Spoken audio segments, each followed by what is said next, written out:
Let's get some music because I hate when it's too quiet.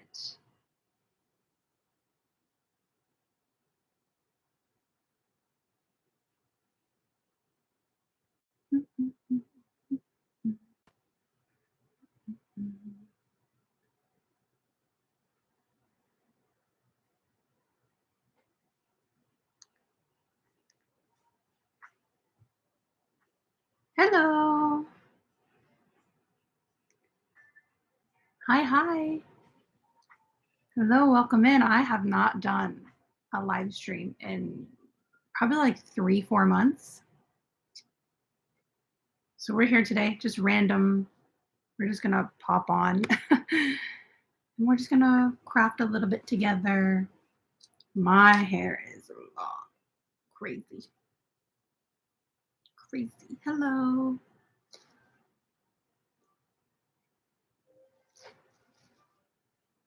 Hi, Lauren. Mm, mm, mm, mm, mm.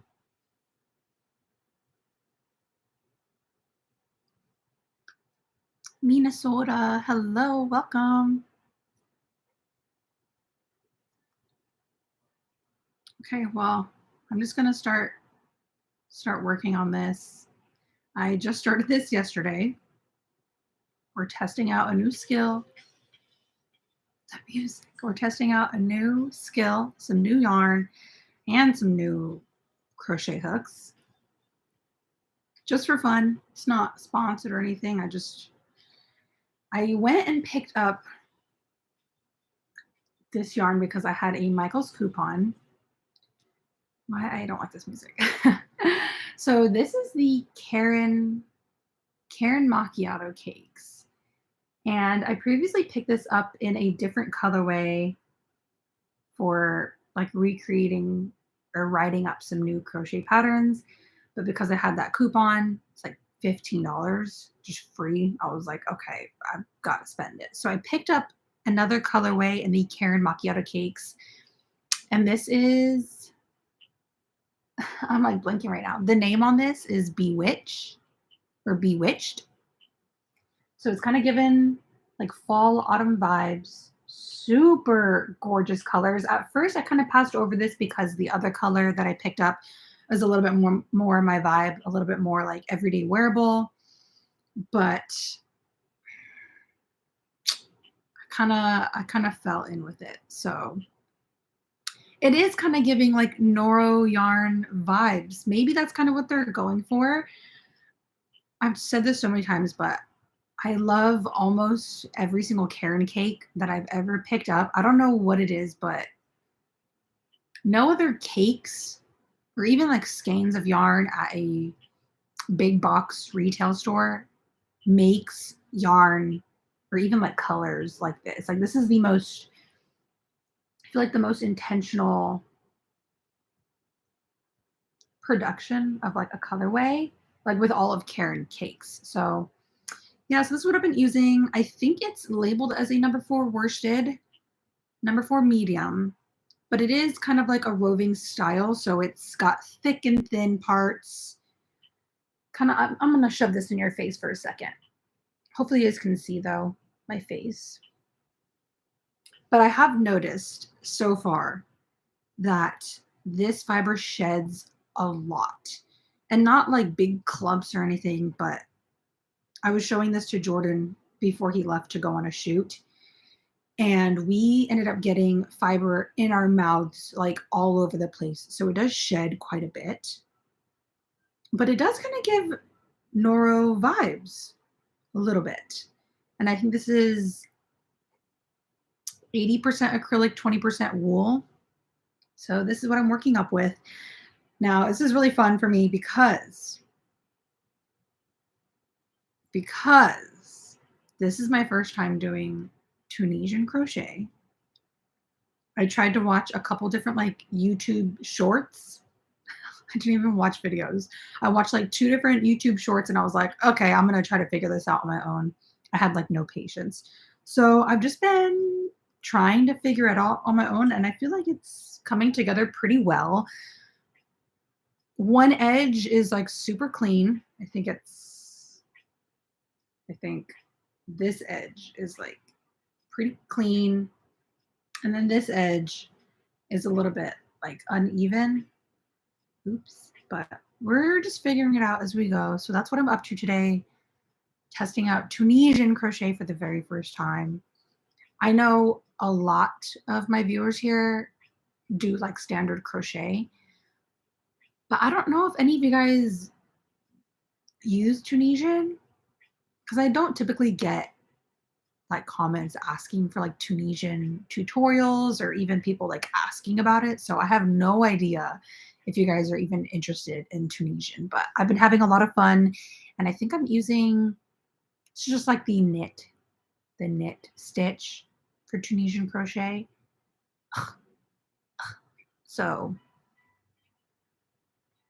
oh, you know what? I take it back. I think I've watched some of Teal Yarn Craft's videos, but not recently. And I know she's like the queen. Tony is the queen of Tunisian. I think something I actually wanted to try Tunisian crochet in the round for my very first project. And I think that's what I tried searching on YouTube and could not get a clear explanation. So I think that's when I was just like, you know what, screw it. I can't even get my hook in there. I'm just gonna try to figure it out. And it's going swimmingly. Now I think I do want to turn this into a sweater, like a very simple pullover sweater. So when it comes to creating the neckline, my brain's not there yet. I don't know how I'm gonna wing that, but I kind of want to see if I can just figure something out on my own. I don't know. We'll see. Okay, so you do both crochet, standard crochet, and Tunisian crochet. Some of you guys like Tunisian more than standard. Yeah, I'm so glad you guys are catching this live. Literally spur of the moment. Haven't done a live in months, but I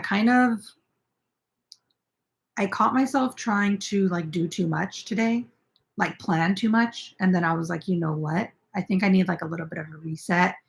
So right now, Jordan is actually he's at like a wedding shoot today. Or he's at a wedding, shooting a wedding.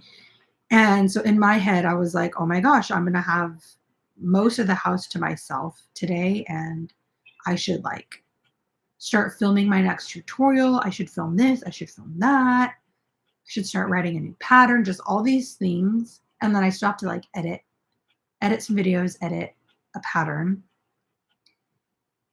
But to get to the point, I was like in my head already putting so much on my plate for today.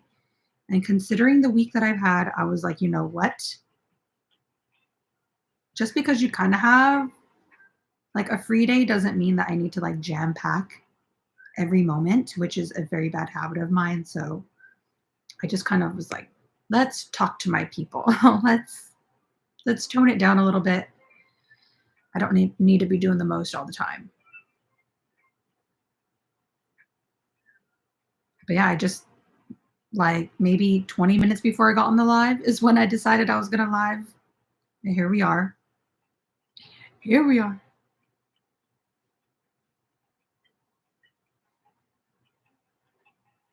So at the moment, I know I've spent like 3 hours doing Tunisian. I like it. I think it's a really fun change up. It's a completely different style, completely different pace. But I have my issues with it. And I think I'm going to say that I still prefer standard crochet. It's kind of like a give and a take. There's certain things I like more and certain things I like less. I need to like change up my camera. Let's scoot you guys back so you guys can see what I'm doing. But what I've kind of gathered so far, and I've spent a good amount of time trying to like get my own style, my own rhythm, is that you guys know typically when I do standard crochet, I hold my hook like a pen or pencil. I do like the pencil hold. And for me, that eliminates all wrist pain. So I don't really get pain when I crochet because I usually hold it like this. This is hard. And then I'll crochet like this. But as you guys know with the Tunisian, because I have a bunch of stitches on the needle, on the hook, I have to grip it knife hold like this. I have to. I've tried all last night. I was like, I'm going to find a way to hold this my style. Couldn't do it. And then I was only probably stitching for like 30 minutes and both of my wrists were killing me. And I was like, no way. Like, there's got to be people that have different ways of holding it.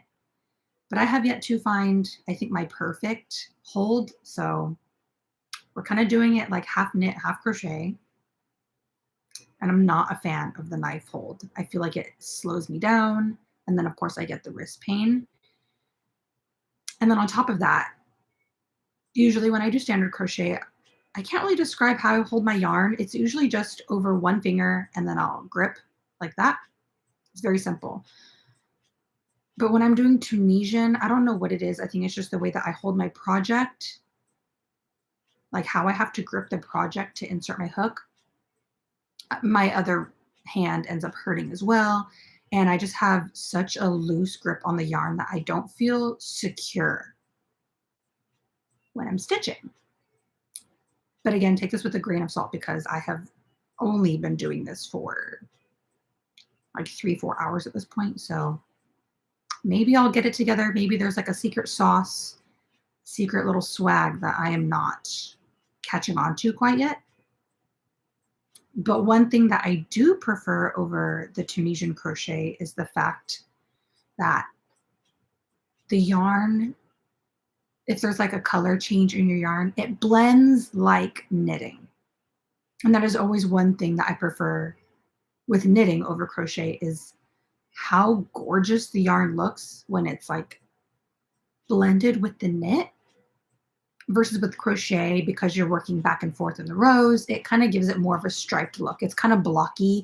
And even with a fiber like this one, I've seen other people like swatch this with standard crochet and looks a little bit more self-striping, which I'm not a fan of. I don't really like yarns that stripe. I like it when the yarns blend, when the colors blend.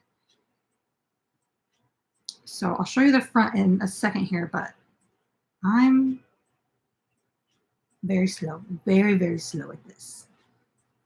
But it's okay. I think it's a nice blend between crochet and knitting because I don't get to go as fast as I do with crochet, but it's still a little bit faster than knitting. So it's a little bit of give and a take. And then I find also, because I'm new at this, every couple of stitches when I'm trying to like pull my yarn over and pull through two, I will lose the yarn. Like it'll just fall off of my crochet hook. I'll drop a stitch and then I need to like go save it and salvage what I've just done. So those are kind of like my first few thoughts on Tunisian crochet for the very first time. But I can only imagine if I stick with this, say for like 5 years, what my technique would look like. Even in like 2 months from now, how my technique would change, how my speed would change. Pulled through too many. So that's just kind of what's going on at the moment.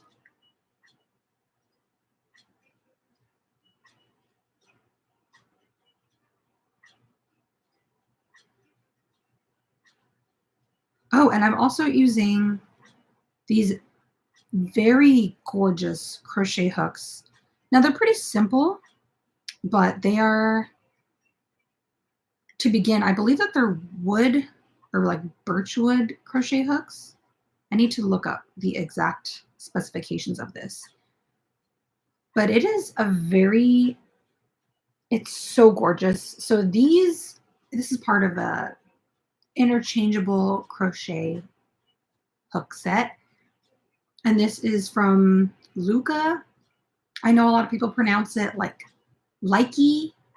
I think I pronounced it likey in the past, but I was like aggressively Googling for how to pronounce it correctly because I believe that it is either Norwegian or a Danish brand. And it's spelled Lykke. It looks like or likey, but I Googled it and it's pronounced Luca. And I like them a lot. For these being, I usually like kind of stray away from wooden hooks just because it adds a little bit more of like a grip sometimes for me. But these hooks are super smooth and they're interchangeable. So I like that. Obviously, if I don't want a Tunisian, I could just standard crochet with these. I don't need to attach my cable. Uh, this is probably like the nicest set of crochet hooks I've ever owned. And y'all know me, I am a sucker for very basic aluminum crochet hooks. Like I started with those, and although I've tried different crochet hooks over the years, I think, I don't know, it's like muscle memory for me. And I actually like the feel of like the heavy aluminum hook in my hand. I don't know. I'm just so well adjusted to aluminum that that is like my safe space. But I'm starting to see the upside of like higher quality hook sets. Like this is pretty darn nice. And I know with Tunisian as well, they usually recommend sizing up your hook size at least one or two, just because the way that Tunisian is worked, it's a little bit thicker. So although this is a number 4 medium or worsted weight fiber, I'm actually crocheting with a 10 millimeter. 10 millimeter for this Tunisian. See, and at the end of the row, I like to change up to my standard pencil hold to get the last few. And look at this speed, unmatched. I wish I could hold it like this for the whole project, but it's okay. You win some, you lose some. So this is what the macchiato cakes are looking like. Super gorgeous.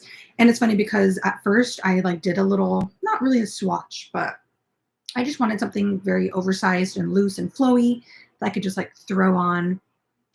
And I created a pretty long chain. And then I started crocheting, and like a couple rows in, I was like, oh, this shrunk. Like this shrunk up. So I'm for sure going to block this. Not the biggest fan of blocking just because it's kind of takes time and you can't wear it right away. But also I'm a little bit worried about even like hand washing this just because it's single ply. It's already shedding and it's not even wet yet. Oh, I have a phone call. Excuse me. Excuse me. Hello. What? Soto? No, I know. Who's not there? Yeah, Soto. Oh boy. He's nervous. It's his wedding day.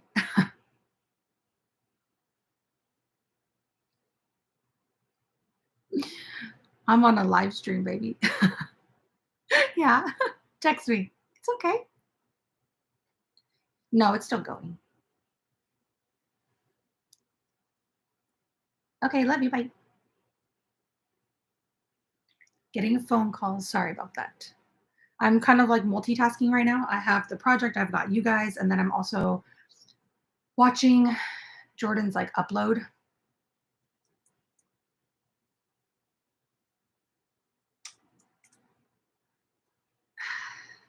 Oh lordy. What are you guys crocheting right now? That's enough about me. What are you guys working on? Are you guys already starting like Christmas gifts?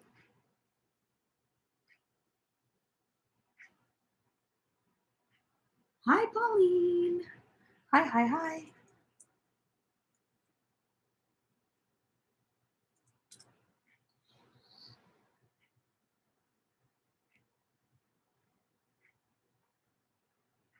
Okay.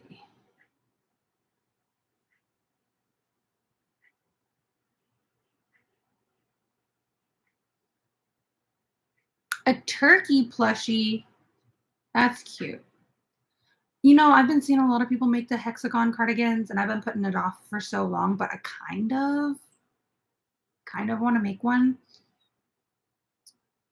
I don't know. I don't know if I would wear it. And I'm trying to be a little bit more particular about what I'm creating just because I want to make sure I'm actually getting use out of them.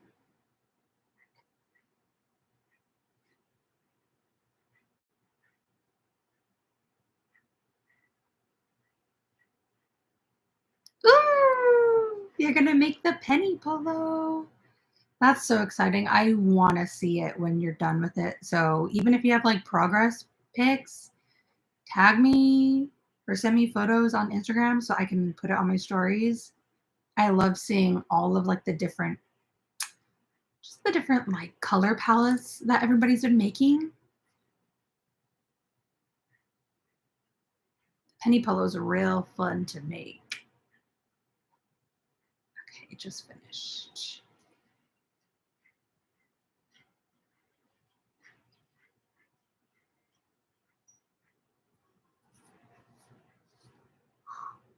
Getting hot in here.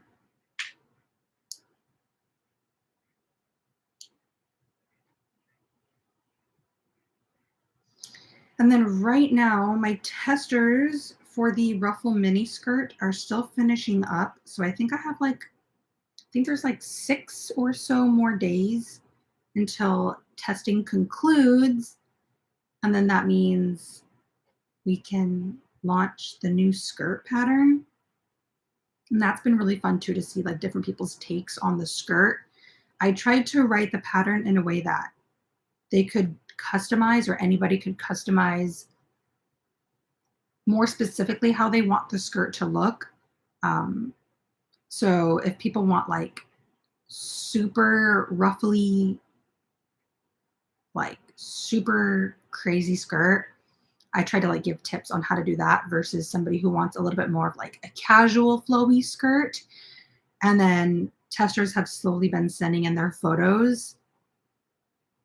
And it's so cool to just see like the differences. Like some people made it like short and like a mini skirt, micro skirt style.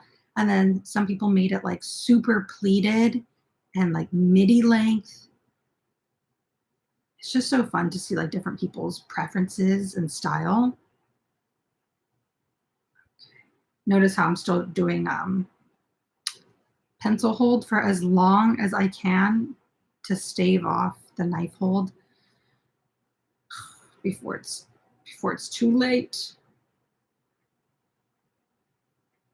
And then I also want to say like 2 days ago, I finished crocheting a new pattern and I just need to finish editing the PDF for it. And then I can open up tester calls for that. But if you guys saw some of my latest YouTube videos, then you know exactly what sweater I'm talking about. Because that flower blossom one, so fun. And it was actually, didn't take me that long to make. And I used like a sport weighted fiber for that flower sweater. So kind of tiny yarn, long sleeve sweater, but she works up pretty fast because I used a little bit of like a meshy pattern. So I'm excited too to see who like applies for that tester call.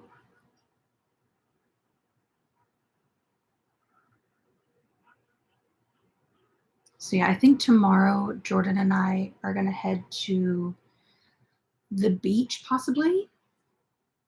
And then if all goes to plan, we can take some of the photos of the new sweater at the beach as well. My mind is just all over the place, as you guys can probably tell. Have 100 different projects, 100 different tasks I'm trying to stay up to date on.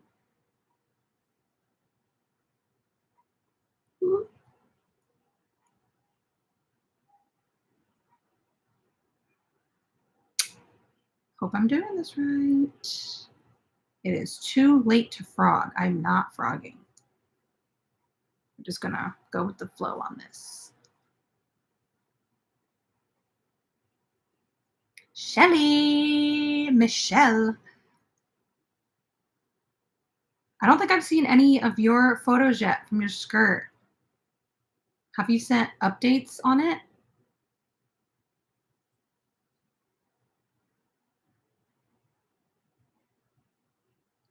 To sign up to be a pattern tester, I'll usually put out a little bit of like information on my Instagram, like on my stories, talking about the tester call.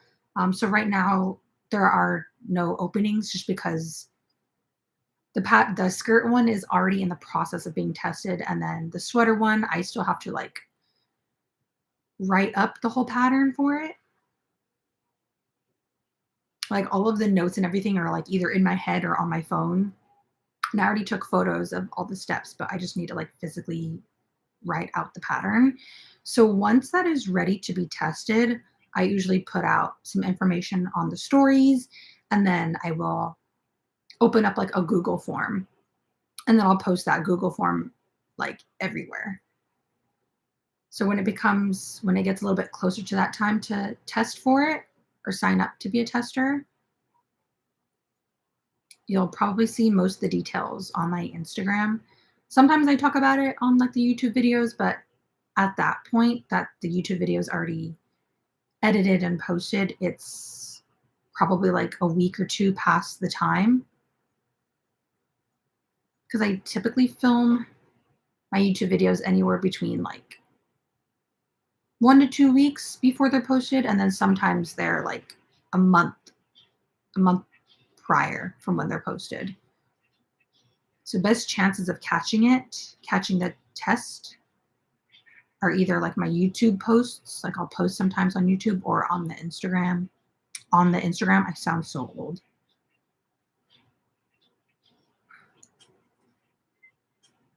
This knife hold will be the death of me. I've also tried to like combat the knife hold, like using my hand to like pull the stitches through like this over and over by using just one hand to like pull the stitches, like physically pull them. I don't know if you guys do that technique. It's just something I'm like testing out. But, like as you'll notice, I'll like yarn over and then I'll use the hand, this hand, to just physically like grab the two stitches that I need to pull off, and I'll use that. So my right hand isn't doing very much, just kind of holding it still, and then I'm pulling off the stitches. Is that weird? Do you guys do that? Is this style similar to what you guys do, or am I just batshit right now? Because from the few videos I watched, like reels and stuff I watched, I, I, everybody looks so smooth when they do it. And then me, I feel like a newborn giraffe trying to like stand up for the first time, and I'm just like wobbling all over the place.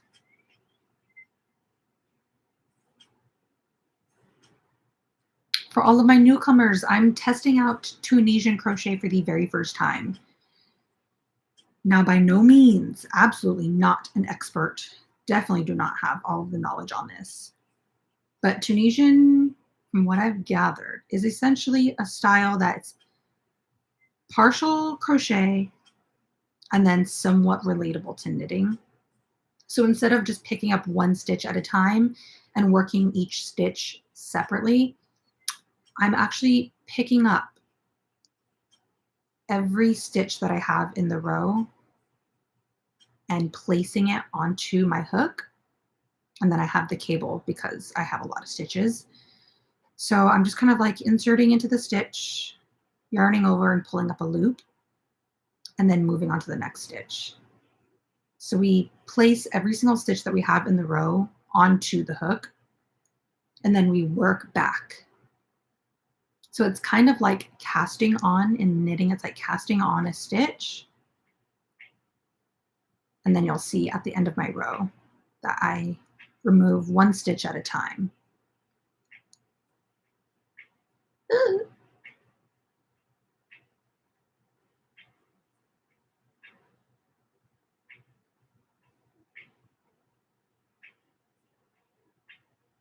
Okay, sometimes you do it how I'm doing it. Okay, that makes me feel a little bit better. I feel like such a noob. I don't know. Maybe we'll get it together. We'll see. We'll see. I also like, I also use my hand to like physically find, like pry open the stitch just to make it easier on myself. I don't know if that's normal because the videos I saw too, people are just like finding it and inserting without much movement. But maybe it's just a combination of the hook that I'm using and then also the yarn. It's just so slippery that I need to like simplify it. Because if I try to just finesse it, my loops just fall off of the hook. So I need to make this like blatantly obvious for myself. See, I don't even grab all the stitches. It just slips off.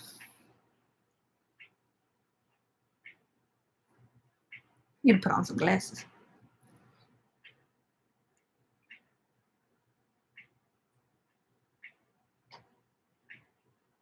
Yeah, see, the knife hold is a danger. That's why I like the way that I hold my hook when I do standard crochet. And I know a lot of people think that it looks a little funny because a lot of times I get comments like, how do you hold your hook like that? Or, oh, I've never seen anybody do like the pencil hold. It's just kind of how I first picked it up. So I stuck with the pencil hold. But when I do pencil hold, I get no pain.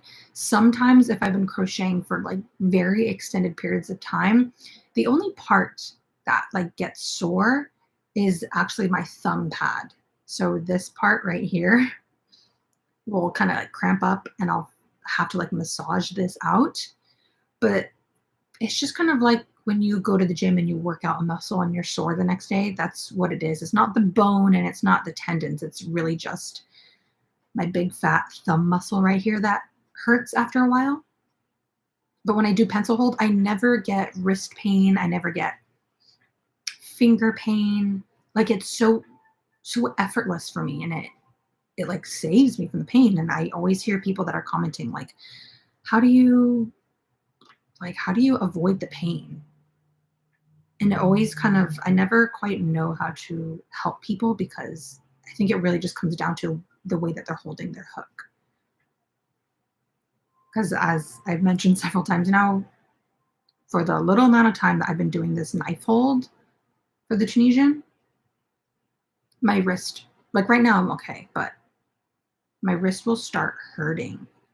And I'm like, oh my gosh, this is what people are talking about. This is literally what people mean when they say like, oh, I've been crocheting and it only takes like 20 minutes and my wrist is hurting. I see why now. But I think if you guys know somebody that does pencil hold and Tunisian crochets, send me their information so I can watch how they do it. Because if I can avoid that, if I can avoid the knife hold by any costs, by any means, I will do it. And then you see how, oh, I'm like skipping ahead. You guys, most of you probably already know how to Tunisian, but for the one person I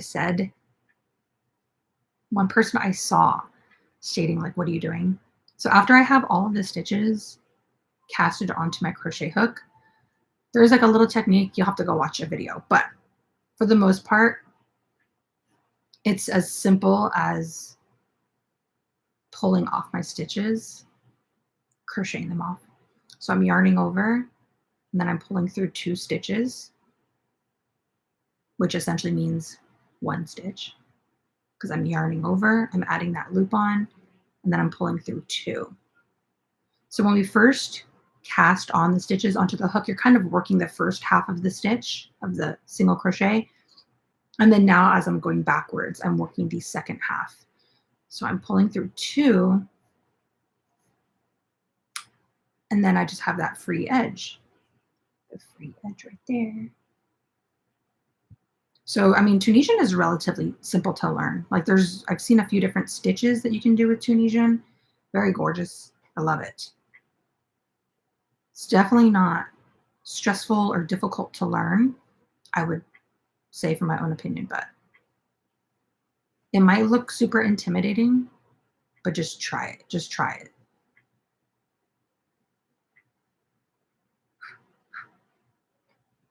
Amara's here. Oh my gosh, I feel like I haven't seen you virtually or talked to you in so long. It's probably because of my lack of live streams.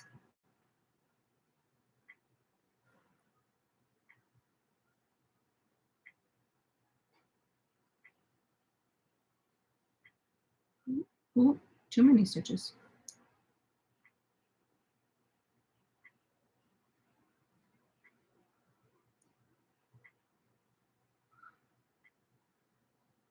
So yeah, today's kind of a take it easier day. I still have some work to do, but instead of trying to pile on a ton of tasks, I'm just going to limit myself to a few things. So we're just going to Tunisian for a little bit, and then I will probably throw some Netflix on and edit for the rest of the day. So we're just crocheting and editing versus like my standard weekday is like 7 different tasks.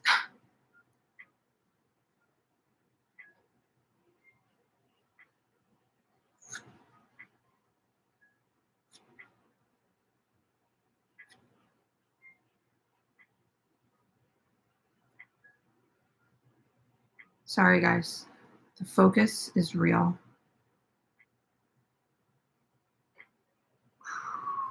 Here we go. Picking up some speed. Picking it up. Almost there. Okay. So this is what I mean when I say that with the Tunisian, the colors blend. Like standard crochet can't do this. It looks, I mean, besides like the actual stitch, just the way that Tunisian is, it looks like I knitted with it because it just, the colors blend. There's no harsh lines. It's just like a subtle ombre effect.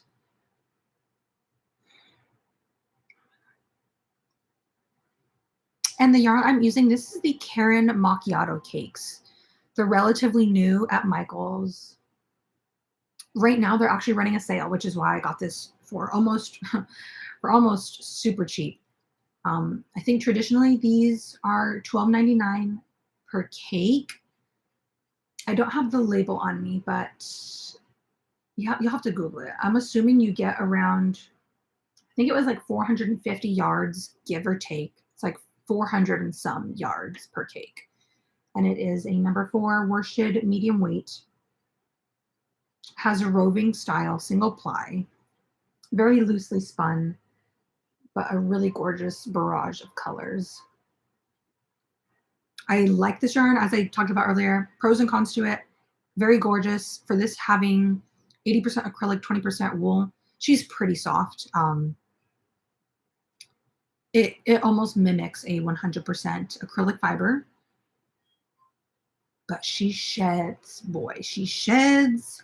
It's all over my bed. I keep getting like little pieces in my mouth. So just things to note.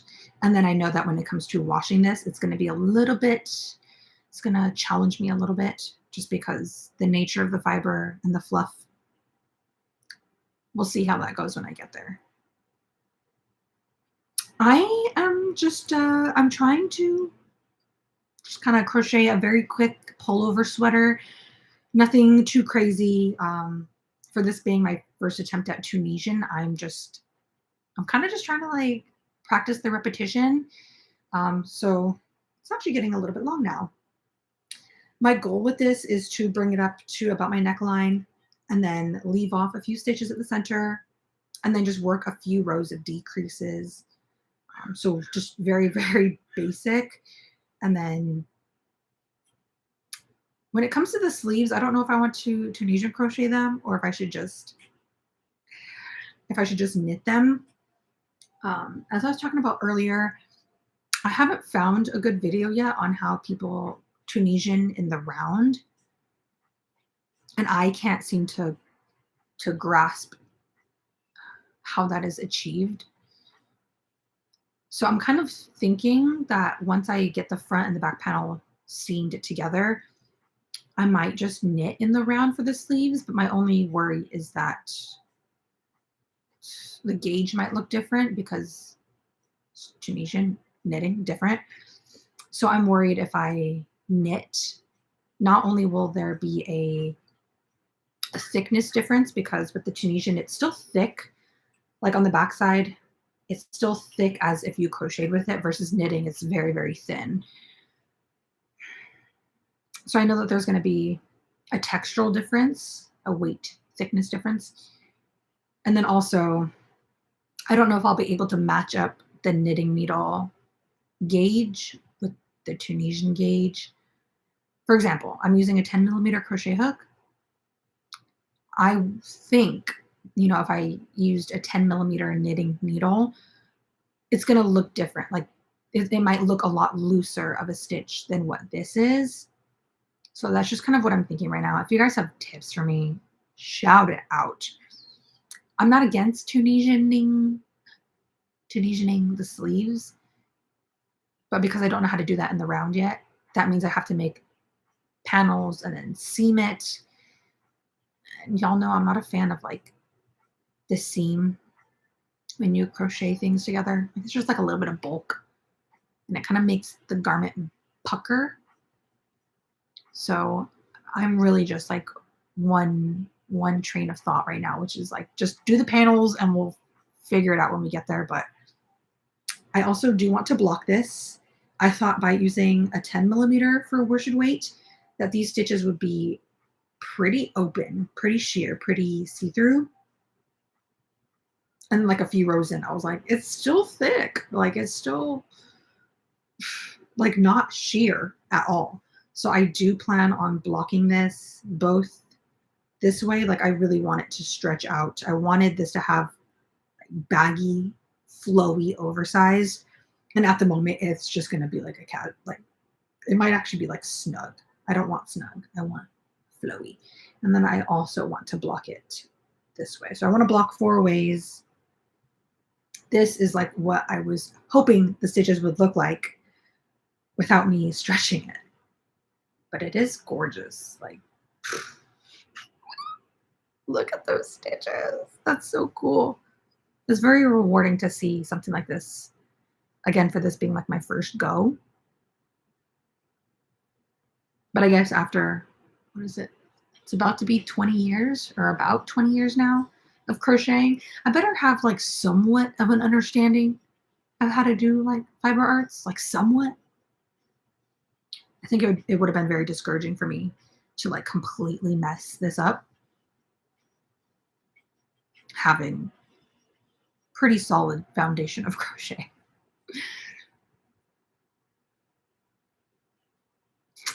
Okay, let me read these tips. I see tips on this Tunisian.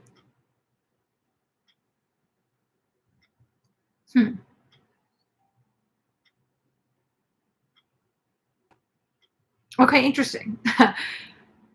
And Chats in Crochet says that you've done a lot of Tunisian crochet, but you've never worked the stitches with your non-hook hand. Like from the videos I've seen, as I mentioned, most people are moving the hook through the stitches. But just after a few minutes, I was like, if I use the hook every time to pull through, my wrist is done. So I've just kind of like compensated by using my hand to like literally grip the 2 stitches that I need and like physically pull it off of the hook. So my right hand, my dominant hand, is not moving very much. But again, this is just my like under a day of me stitching. So we'll see how it changes. I'll keep you guys updated if I find like a better technique, or if I just succumb to the standard ways of Tunisianing. Look at these colors though. That's very sunset vibes. And I like it. I like it. I'm pleased with it. From what I know, the Karen macchiato cakes, most Karen cakes, are only sold at Michael's. So if you go to Joann, I haven't even seen these on the Joann app. Like Joann carries some Karen cakes, but they never have like the new drops. Don't know what that's about. So I would suggest going to Michael's or just going online. But I will state the first day that I saw them in stores, there was more colors available online. In stores, I think I only saw 4 or 5 different colorways. This was one of them. They had like a darker blue palette, a gray palette, kind of like a burgundy gray tan palette, and then that. I didn't even tell you guys what color it is. I don't know where it's at. I think it's in my closet, but it's like seafoam green, light blue, a little bit of gray, a little bit of cream. It's just a very gorgeous color palette. And those were the ones that I saw. They had more online. And then when I went back 2, 3 days ago to grab this one, they only had 2 colors available. And for this one, there was only 3 balls left. 3 or 2? 3. So I grabbed 2 of these. So they're selling out, at least in stores where I am, sold out, gone. So if you don't see it, don't fret. Definitely check online because I do like it. I do really like the yarn. I'm just worried about its longevity.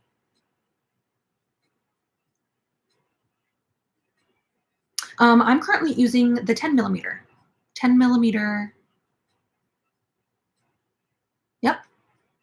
10 mil. Ooh, 10 mil. You guys probably can't even see that. I'm on the webcam. Webcam sucks. No worries, Erin. I think it will look like a multimedia piece, very unique. Knit the sleeves or standard crochet. Yeah, that's what I was thinking about too. I was like, I could also just like regular crochet it. I don't know. I don't know. Not that I'm trying to take like the easy way out by like knitting it instead of the Tunisianing. I just I just want to get right to like learning how to do it in the round. I don't want to panel it. Struggles of a fiber artist. Like regardless, it's gonna get done. It's not the end of the world. I just trying to figure out. It's like work smarter, not harder. I don't want to work harder if I don't have to. If there's a little code, I'm gonna take it. Don't be afraid to crochet a single crochet on the ends and work on the wrong side because it helps it from rolling as much. Are you referring to like when the piece is like more so done? Or are you telling me like right now as I'm like working the panel up? Because yeah, I'm not a fan of the roll. I know that once I block it, that'll help with the roll. And I also think I will go in after it's blocked and then just do like one row of single just right there. I'll probably have to do it on the neckline as well. But if you're telling me to like crochet on to Tunisian on the wrong side, I'll try it. I just don't know if that's what you're referring to.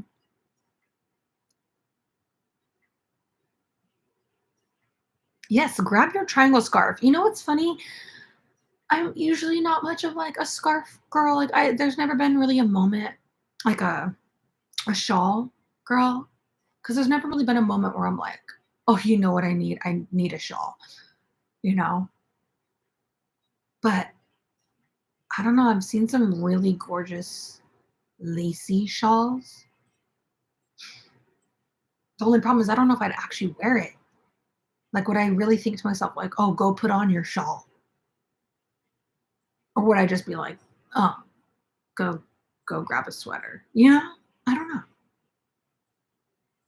But I do think that they're gorgeous. Do the Tunisian like you are doing with your fingers. It keeps the stitches from getting tight. Okay. Okay. Thank you guys for the tips. This is helping me. Like it's giving me some encouragement. I really appreciate it.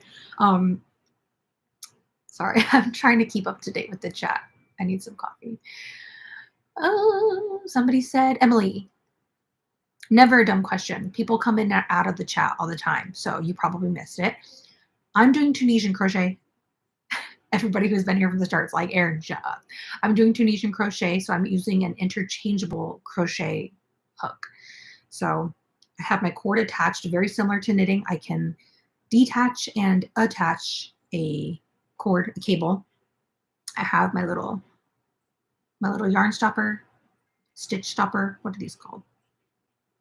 End cap. I don't know. I don't know terms, y'all. I just get the tools and I use them. But with the Tunisian, I'm picking up all the stitches onto my hook at one time, very similar to knitting. So I need the cable to hold them all. I'll work another row right now so you kind of understand what I'm talking about. Yeah, I'm just trying out Tunisian for the very first time. So something I wanted to ask you guys, if you guys are just willing to like give me some feedback, because I'm trying to, I don't even really know what I'm trying to do yet. I'm just trying to kind of like reassess my business, my brand, um, and see if there's like a way I can do things better. But I guess my first question that I have for you guys, and just be completely honest with me, do you guys prefer, do you guys like hand dyed yarn, or do you prefer more of like big box store yarns? And I know, like, depending on what project you're working on and even crochet or knitting, some people have preferences like, oh, I only want to use hand dyed yarn for knitting, or I don't know. I don't know what people think. But I'm just curious, very curious, because as you guys know, 3 weeks ago now, I just launched, I spent so much time. I just launched my fall colorway, not really line, but just, I think it was like 21 new colors for my hand dyed yarn. And I noticed that a lot of people really liked the little mini bouquets that I put together. So it was like of 5 mini hanks of the hand dyed yarn in different colors. Um, so, with each bouquet, you're getting 5 different hand dyed colors. Those people loved. And then when it came to the full sized, like 100-gram hanks, those didn't really get any traction. And I was just curious as to maybe your thoughts on it, maybe your own personal opinion or thought on, like, your own take on it. Um, but yeah, the mini bouquets all went. It took a few days. But as for like people placing orders for the hand dyed yarn, like the full hanks, I think I only got like 2 orders. And it was kind of surprising just in the sense that in the past, whenever I've done, am I picking these up right? Whenever I've done like new colorway drops, in the past, I've only had like maximum 5 colors. And I would get not a ton, but I'd get a good amount of orders. Um, so for this being the last drop, I had 21 new colors. And then this was like the least amount of interest I've seen people show in it. I was just curious from your own opinion. Is it like the colors themselves that are not interesting? Um, Maybe it's just the time of year. I would say like springtime was like the largest orders or interest I've seen in people showing for like placing orders for the full-sized hanks. But I'm just curious. I'm very open-minded, and I would just love to hear your opinion if you guys have an opinion on that. But yeah, I was just kind of like, what's going on here? Like, people obviously, I can't really say obvious. People seem to like the colors because the mini bouquets went, but when it came to like people purchasing maybe like shirt size quantities, even like one full hank of hand dyed yarn, it wasn't there. And I was like kind of curious, like, what's going on? I need my people's opinion, my people's voice. Okay, let's read some of these. Thank you guys, by the way, for just even willing to give me some of your input.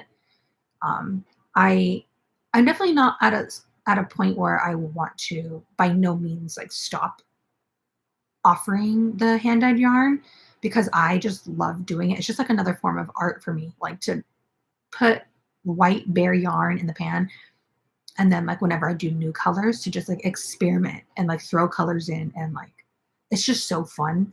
So I would never want to say I'm going to stop it, but I just didn't know if I should like, if people in general just don't want it or they just don't want it for me, whatever the case is.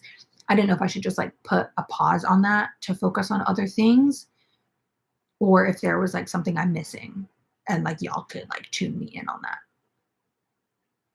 Okay, let's read some of these. I'm just going to read them out loud because that's how I think out loud. Let's get some coffee. But this is what I mean for whoever was just asking what the cable is for. We're picking up all of the stitches. So I'm holding them. They're all kind of like half worked right now. They're all on pause. And then once I get to the end of my row, I will work backwards. I will reverse, reverse, reverse. Let me get some coffee. Okay, I'm sweating. I'm sweating. No feet pics. I got socks on. Okay.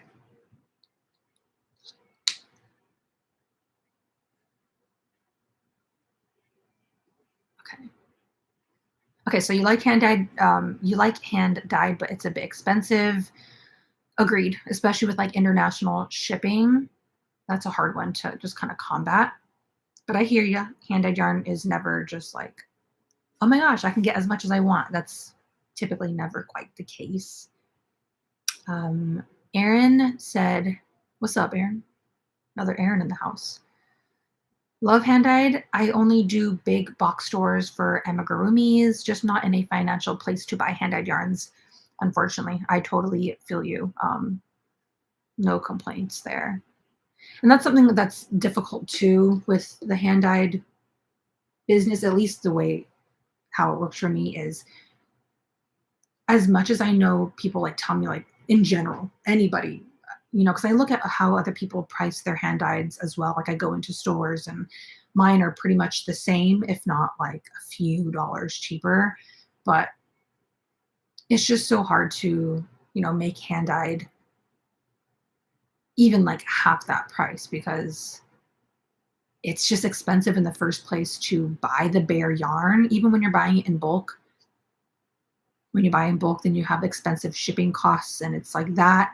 And then obviously the time to dye it, and then the dyes. Like you're constantly having to purchase more dyes and re-up, and it's hard to make it cheaper without me also taking like a cut out of it. And then on top of that, I get taxed like a mother, y'all.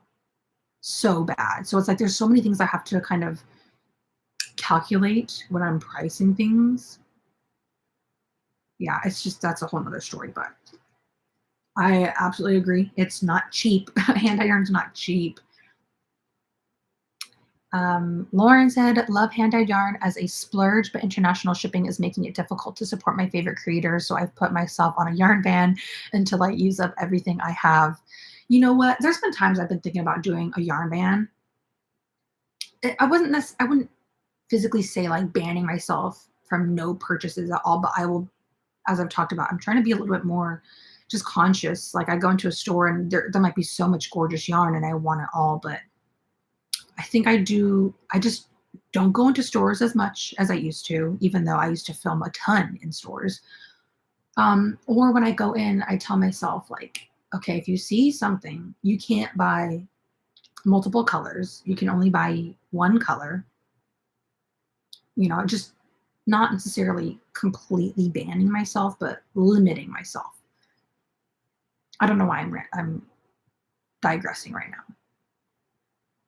So I guess Lauren, not just for you, but for anybody who's international, would it, I guess in the future, like maybe like either like a discount code for international buyers, like maybe cut the shipping cost in third or in half, or just in general, like a discount on yarn for international people. That way it kind of balances out with the shipping cost.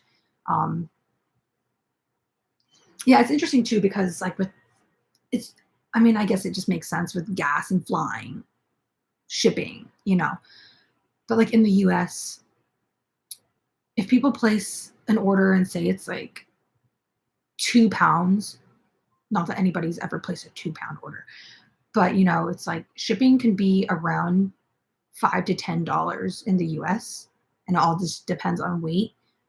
But if that same person purchases it in France, UK, and I plug that number in, my God. And like I get it, you gotta pay for the gas and the insurance for the car and the plane to ship it and do the thing. But it's just like you guys have probably seen me post just a couple times on Instagram because I've had some people comment like, "Oh, like you're shipping to was it Australia. It's like so crazy. Like I wanted to buy something, but never mind." And it's like I get it. It's expensive. I'm not going to argue with you at all. And then the few times I have gotten orders from Australia, I'll go to plug it in and my cost for shipping on my website is less than what I pay. So I think it's like 30 or 35 for Australia just because it's like one of the most expensive ones. And then I go plug in the numbers and I have to pay like $45. No, it's different. It's more. It's bad though. And I was like, I'm actually taking a cut and like people, yeah, I don't know. I'm ranting. But yeah, I feel you. International shipping is unpleasant. Okay. Okay, okay, hold on.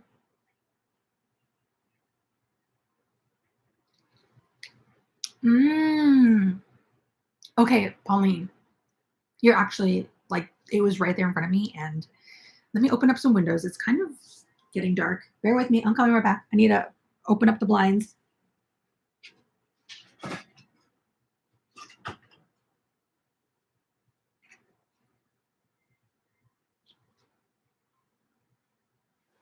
Okay. Okay. So Pauline just left a comment that's like right in front of my face, but I didn't even realize. So Pauline's saying that she has the same gripe as I do with variegated yarn and crochet. So I don't use hand-dyed yarn when I'm crocheting for the most part, and I generally prefer solid colors, tonal over stripes, which is exactly what I was talking about earlier because when you do standard crochet, it doesn't matter how well the yarn is dyed or blended, you get like a striped effect. And similar to me, I prefer the look of that with knitting. So that makes a lot of sense. Like for most people who do crochet, buying like a hand-dyed yarn that's like crazy and gorgeous and variegated, it's not going to translate how you want it to in crochet. So maybe for most people, they prefer hand-dyed fibers with knitting. And if, a majority of my following is crocheters, I can totally see why they're like, it's not worth it because it's not going to come out how I want it to. Which again, I can't argue with because that's like my same mentality.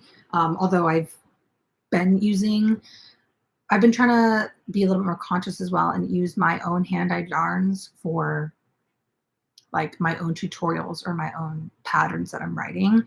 I should have brought it in the room before I started the live stream, but I used one of my new hand-dyed yarns for that meshy flower blossom sweater that I was working on.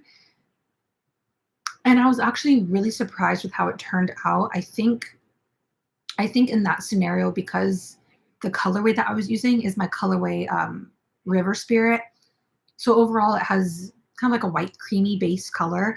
And then there are like little blends and like little splashes of like a deep forest green, a very light baby blue. Excuse me, I'm burping. And then like a mid-tone, like magenta. And I think just the way that the pattern works with the color, it actually looks super blended. Like it doesn't look, harsh stripes or chunks. I think it was just the way that I dyed that one colorway.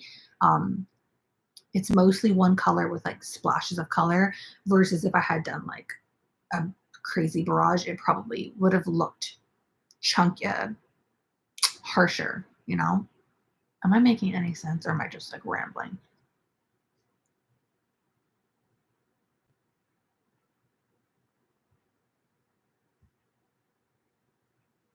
Shell. Okay, see, that also makes sense. buying a big enough quantity of hand-dyed yarn for a garment would be way out of my budget. Yeah, that makes sense. That makes sense. I would say that, so right now that sweater that I use, I'm just trying to like think out loud, so bear with me.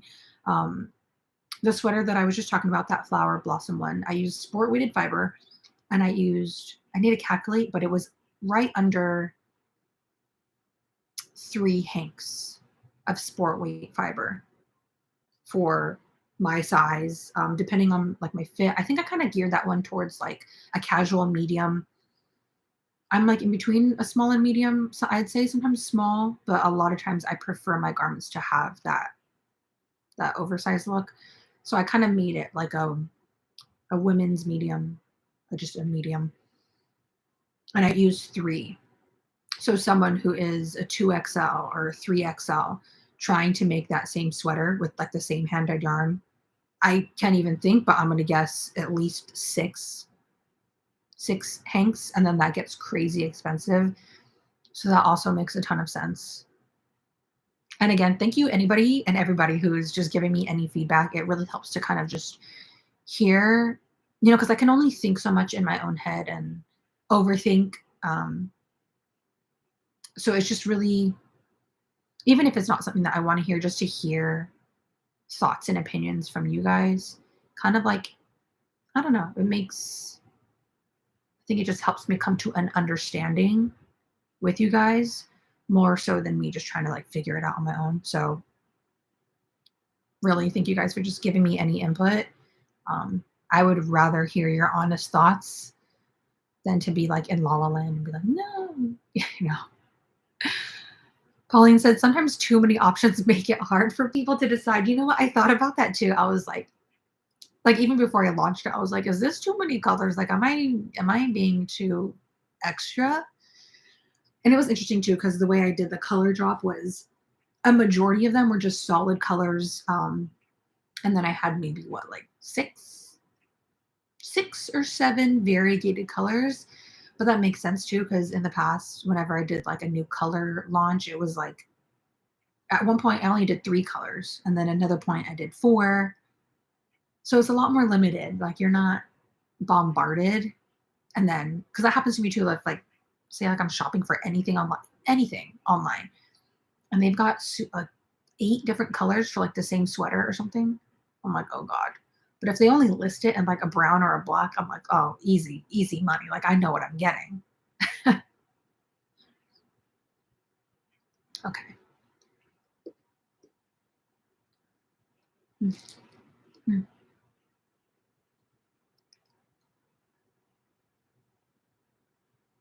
Okay, Holly.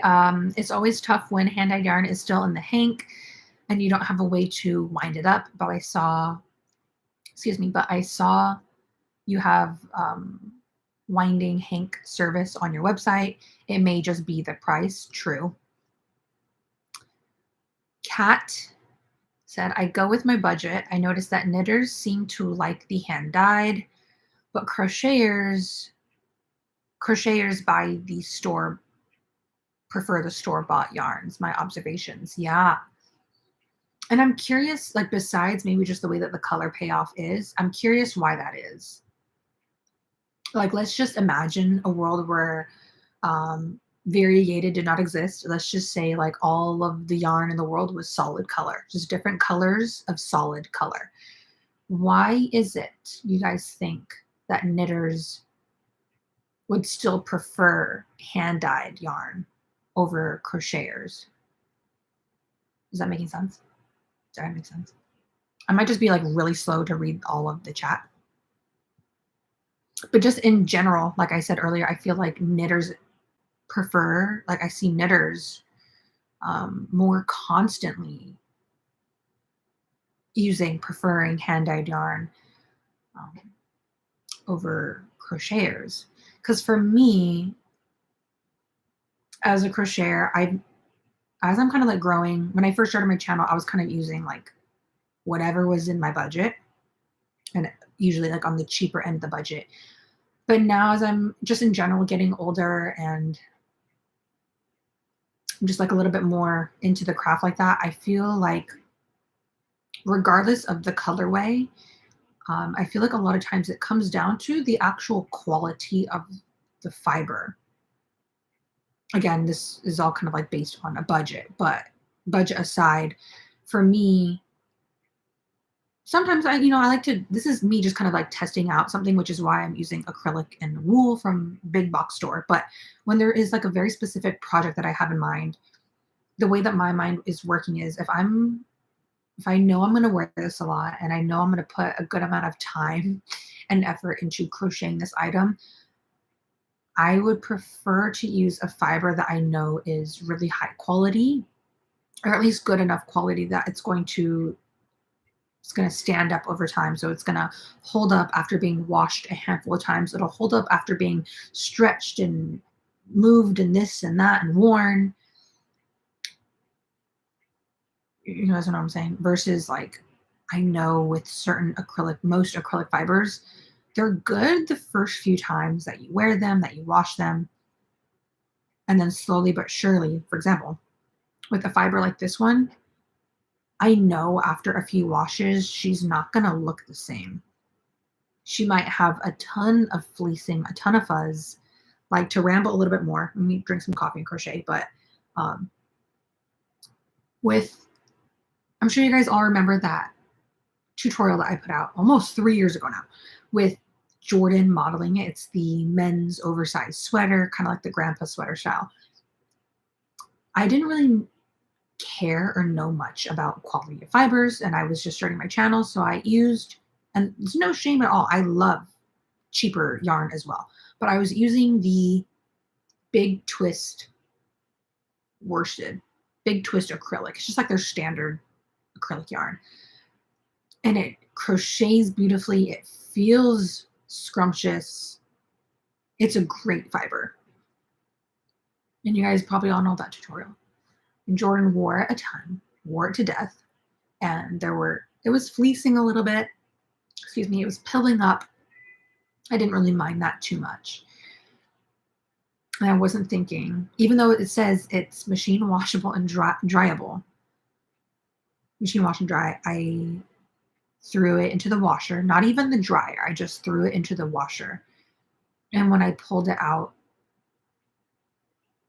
it's wearable, but the acrylic, the first wash, it looks like a brushed fiber now, and it's so fleeced everywhere and fuzzy, and there are little pilled knots all over the thing. And it was such a bummer for me because that sweater, I think it took me about 3 weeks to crochet on and off. And it just, regardless, I put in a lot of time into that sweater. And the acrylic just didn't hold up. And it's like at the point where Jordan wants to wear it sometimes, and I don't want him like representing that, like wearing that out in public, because it's not like, oh, it looks quirky and cute. Like, it looks like you grabbed it out of the dumpster now. And it's like, I don't want him to wear that. So to bring it all back around, for me, now that I'm a little bit more cautious about the fibers that I use, I would still prefer to use a more expensive or higher quality fiber, just because I know that if I were to throw that into the washer or whatever 100 times, it's going to last. For example, like a superwash yarn, maybe something with silk and nylon and superwash. So those are just kind of like my thoughts on it. But again, not everybody thinks the way that I think, and I don't know. I'm just rambling now. I'm just trying to like make sense of things out loud. So my apologies.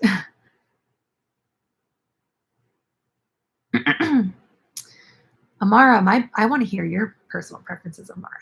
Hand-dyed yarn, especially tonals and with speckles, but I can't always afford it. My view on the situation, I think this is a hard time to sell a luxury product that people usually buy for themselves with the holidays coming up. Okay. Let me like soak that in again.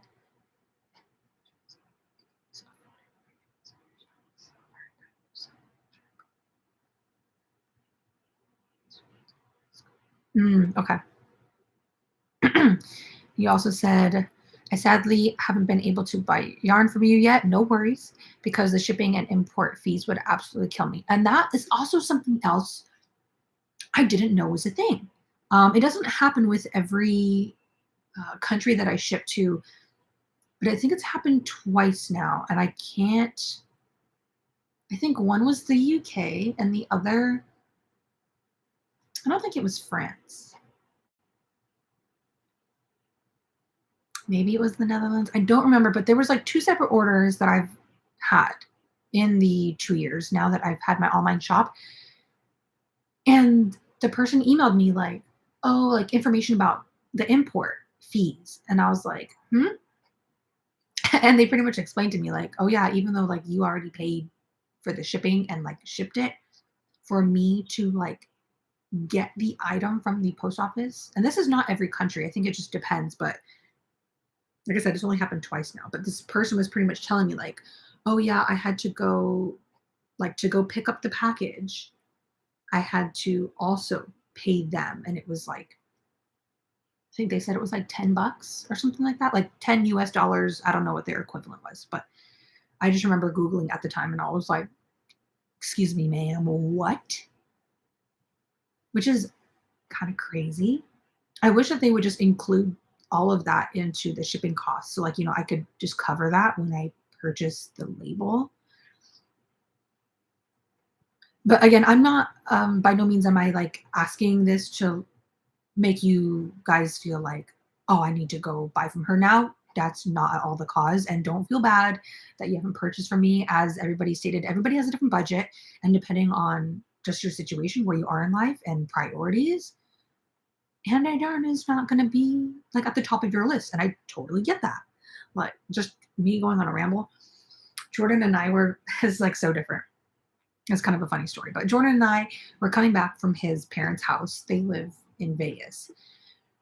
And we've driven home, okay, on way hotter days, like days that it was like 103, 105. This was like 2 weeks ago now. And we're driving back from Vegas. And we're like in the middle of the highway, like in between two cities that are like 30 miles apart. Long story short, we're driving, and all of a sudden he's like, oh no. And I was like, what do you mean, oh no?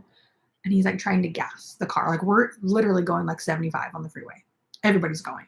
And his car is just slowing down. He's trying to gas it and it's not going. And I was like, oh my God. So we pull over to the side of the road and his car overheated. This is a very long story, but we figured out later the car itself didn't overheat. It was a sensor in the car that was malfunctioning, and it told the car you're overheating. So it like shut off on us. But anyways, to make the story shorter, the car broke down. And then not only we have, AAA here, but it only covers up to a certain distance. So not only did we have to pay for, it was like $250 to get towed all the way home. Then we had to bring it into the shop, and then they diagnosed it and fixed it. And that was like $450 just for the car. So all in all, just this random day coming home from the parents' house, just a random day driving home, car breaks down, and now all of a sudden you're spending 600 something dollars to fix this random broken thermometer. It wasn't even the actual car going wrong. It was just like, oh, the thermometer broke. So all in all, to say, I totally understand that hand-dyed yarn is definitely a luxury. Excuse me, it's not a necessity. And depending on what's going on in your life, like a car breaking down in the middle of the freeway, you don't always have money to spend on hand-dyed yarn. So I totally get it, because after that happened, I was like, we should just eat in for the next month. So I totally get it. You feel inspired to Tunisian crochet, so I grabbed my hook. Have you already Tunisian before, or you like just picking it up now? Shell, I'm on a yarn diet. I'm watching my intake. I like that. Somebody should put that on a shirt. Okay.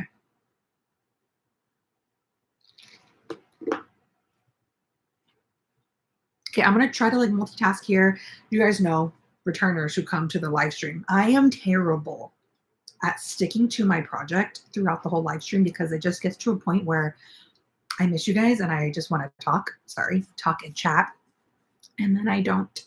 I don't actually like work on my project. I just sit here and talk to you guys. So I'm gonna try to multitask. Oh, I'm going to try. Back to the knife hold, y'all.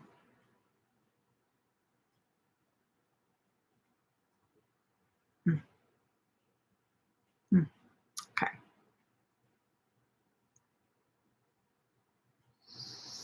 There's also lots of advents coming up now, and I find that there are so many dyers.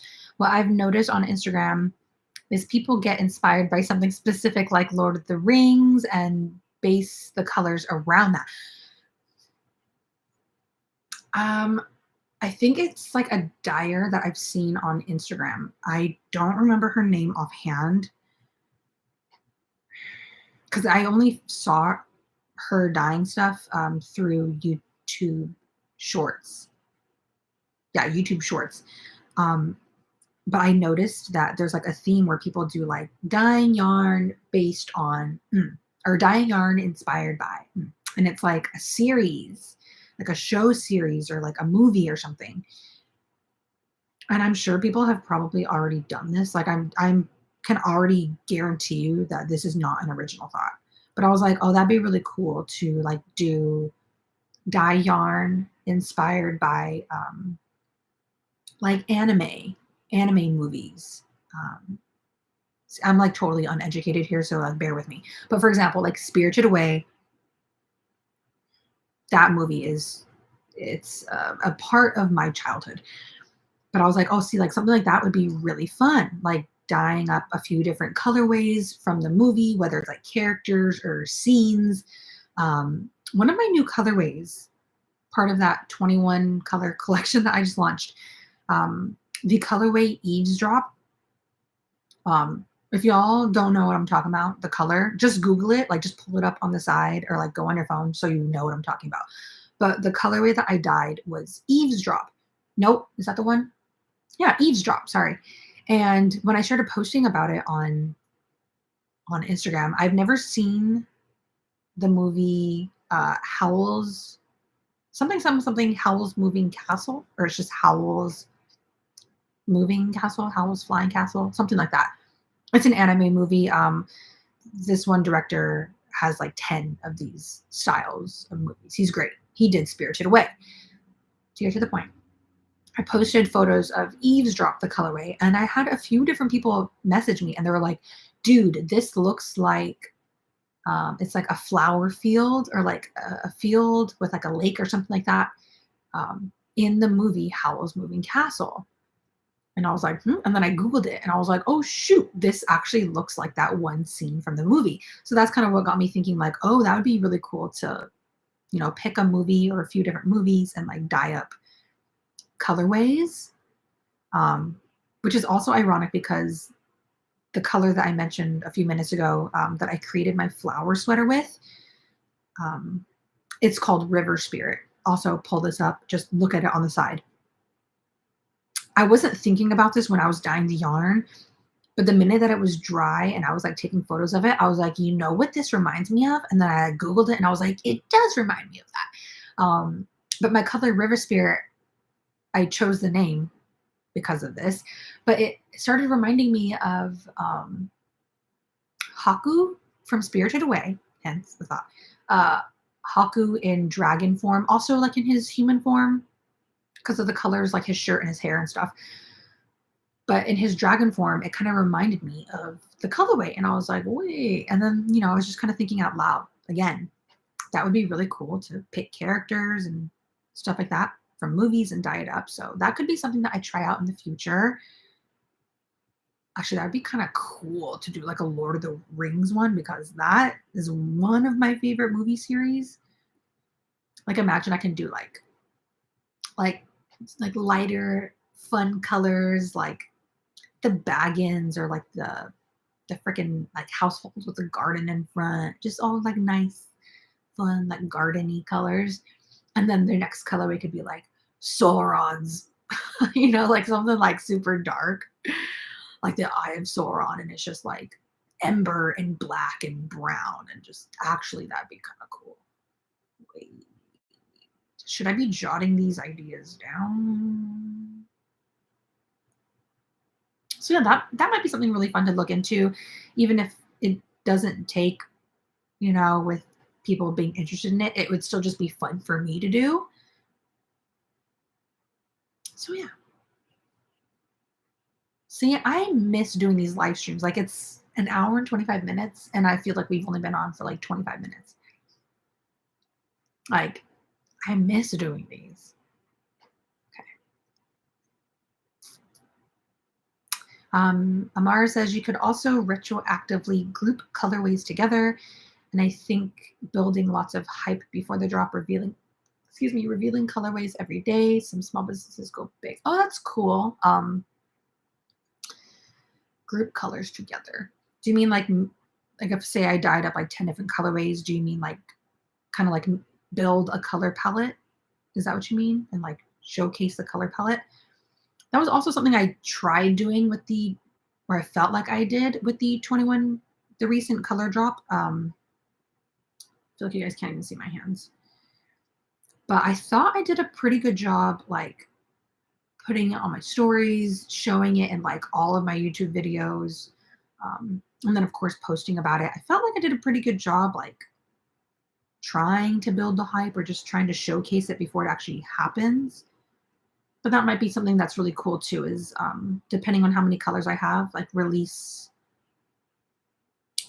like show, what did you say? Like reveal one new color a day or something like that. That'd be really cool. It's like you can't just get it all at once. That's kind of smart actually. Maybe just like one a day, because again, if I'm dropping like all 5 on the same day, it might be too much.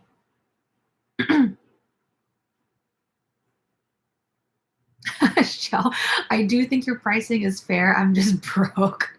Bro, I feel you. So that's the funny thing about life is like, unless you're actually like a billionaire, everybody is broke. It's just like to what extent, Because like I said, everybody has different obligations. Like some people may not, like have children or may not be married, but maybe if their car breaks down or their apartment is expensive or, whatever, then it's like you don't got the money. And then vice versa. It's like you could be making $200,000 a year, but if you have 10 kids and 5 cars and this and that, it's like you could still be broke. It's funny because it's just I've talked and I've heard about people from so many different like income levels, like lifestyle levels. And it's funny because even the people that you see that look like they're rich as hell, and then you talk to them and they're like, yeah, bro, I'm broke. You're like, what? It's funny.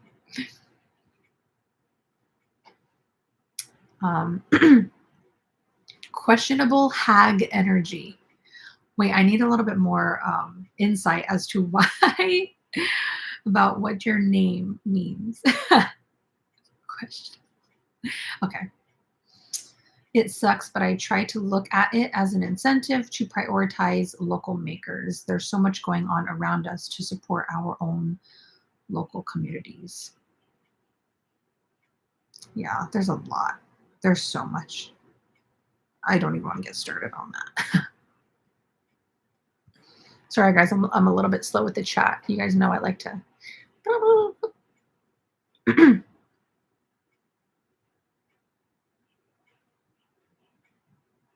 Yes. Okay. Thank you, Amara. You also said essentially that having a swatch really helps,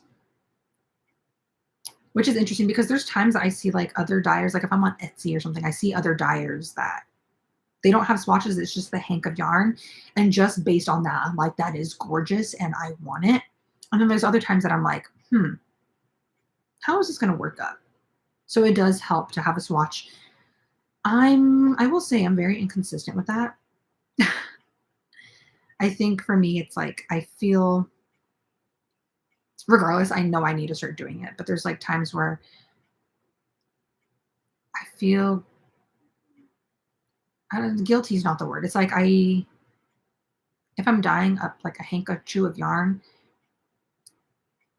it's like for me to take away a hank of that just to like make a swatch, then I feel like the hank goes to waste unless I have a very specific small project that I could crochet with, which is why a lot of times I'm like, you know what? I don't think I'm gonna make a swatch for this because I don't want it to go to waste, essentially.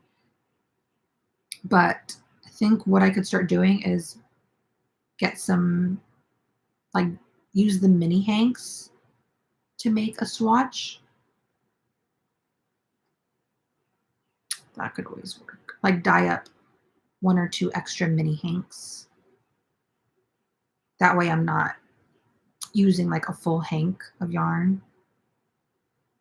Because even for me as like a dyer, it's expensive for me to like waste a hank.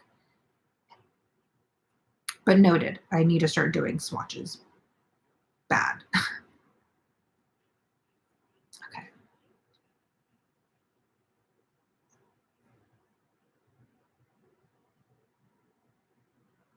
Megan, I would love to buy some of your yarn, but I've been trying to step away from buying yarn without a project in mind. And that's a really good habit to have because in the past that is for sure my problem. Um, I'll tell you guys a quick little story where I went overboard. And this is kind of where it plays into me limiting myself when I go into like a big box store if I don't have a very specific project in mind. But when the Karen Blossom Cakes launched at Michael's, I first saw them online because somebody DM'd me and said, "Have you seen these?" I geeked out. I looked at all of the colors and immediately I was like, they're all yummy. I want them all. And then me having no self, not will, I just had no self restraint. I purchased four different colors of the Karen Blossom Cakes and I got like two or three of each. Now, for only one of the colors, I was like, oh, I know exactly what I'm going to do with that. And I did it. And then for the other three colors, I told myself, like, oh, I could make this with it. And if I do make that, then I need like two or three of these. And then I did that. I think like at one time I purchased seven. The first time I went, I purchased seven. And I had like a coupon and a discount, but it still came out to like 90 something dollars. And I was like, what am I doing? And then you know what happened? I used one of those colors. And then the other three sat in my closet and I didn't use them. And then I ended up selling them on Whatnot because I was like, you know what? They're not going to be used. So I get that as well. It's a really good habit to instill is like really only get that yarn if you know exactly what you're making with it. It's a problem. It's like I'm hot in here, I'm sweating. I don't want to take off my sweater.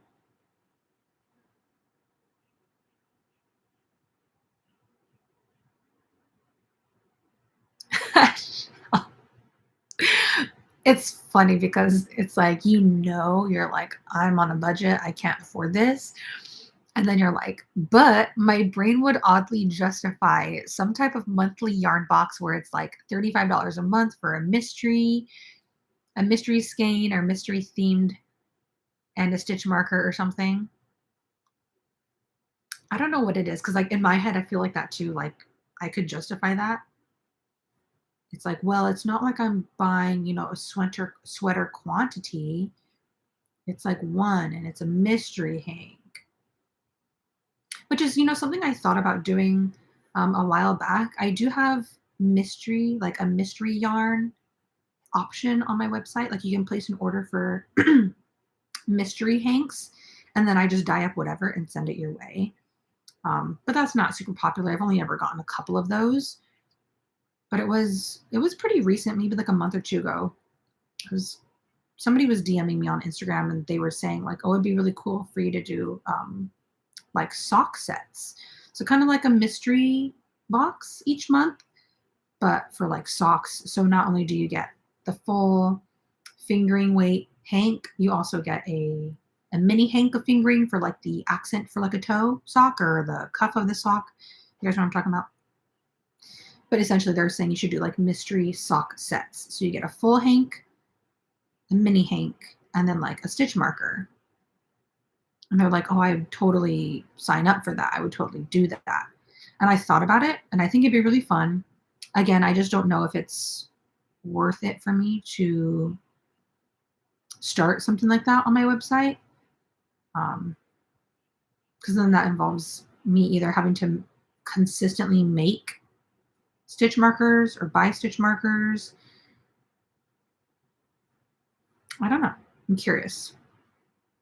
But I did think that a sock set would be fun because I know a lot of knitters, the few knitters that do follow me, they love socks.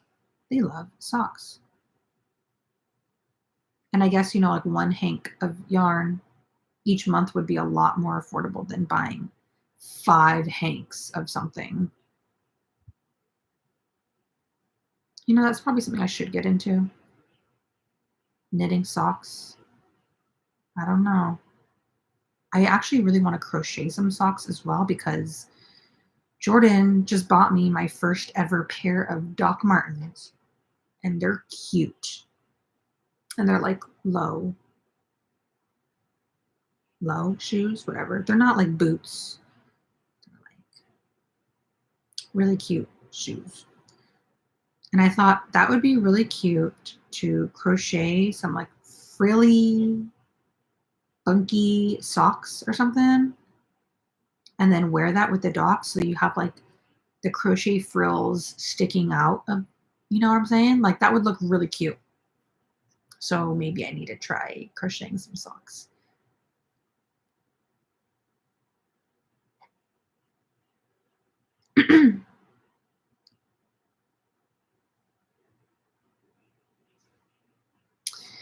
Do you ever participate in the yarn crawls that go on in SoCal? So I've tried like Googling around and I don't know if it's just me, but there's not that many. I first saw like newsletters for the like San Diego yarn crawl maybe like 4 or 5 months ago, and I thought that would have been like really fun to do. Um, and I thought about like just like going, like taking part in the yarn crawl.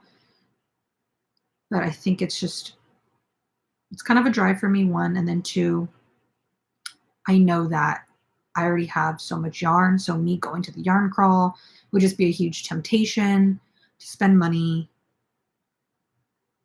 and I cannot continue to hoard yarn.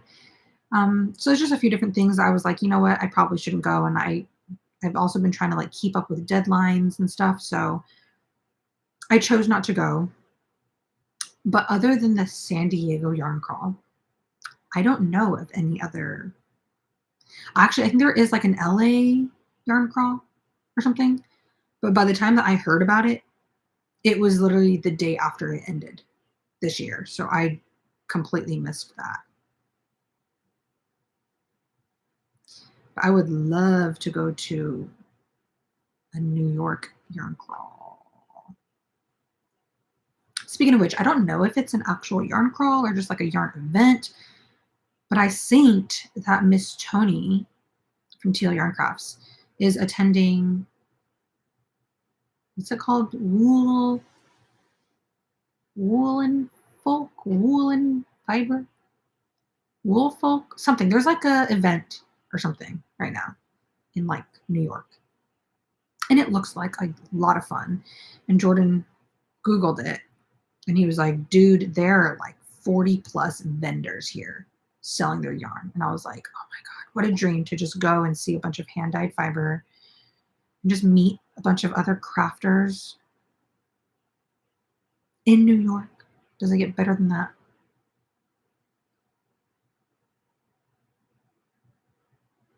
It's funny too, because I had just told Jordan, like, oh, I saw this like event happening. I didn't really like know about it. And he was like, let's go to it. And I was like, "You don't understand. It's happening like right now, like today. Like people are posting about it today." Like, and he was like, "What?" And I was like, "I've never heard of this. If I knew about it ahead of time, I probably would have tried to fly out for that just to experience it and see it." But alas, we will have to try to do that next year. No worries.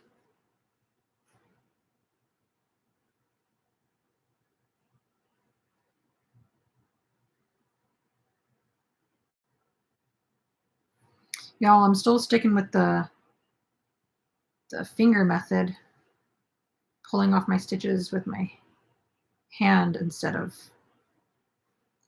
my needle. Like this feels so foreign to me. This is like the exact opposite of how I crochet. You guys see that? You see I dropped that stitch? It just falls off. Okay, I think we're okay. Hello? Just goes a little bit faster.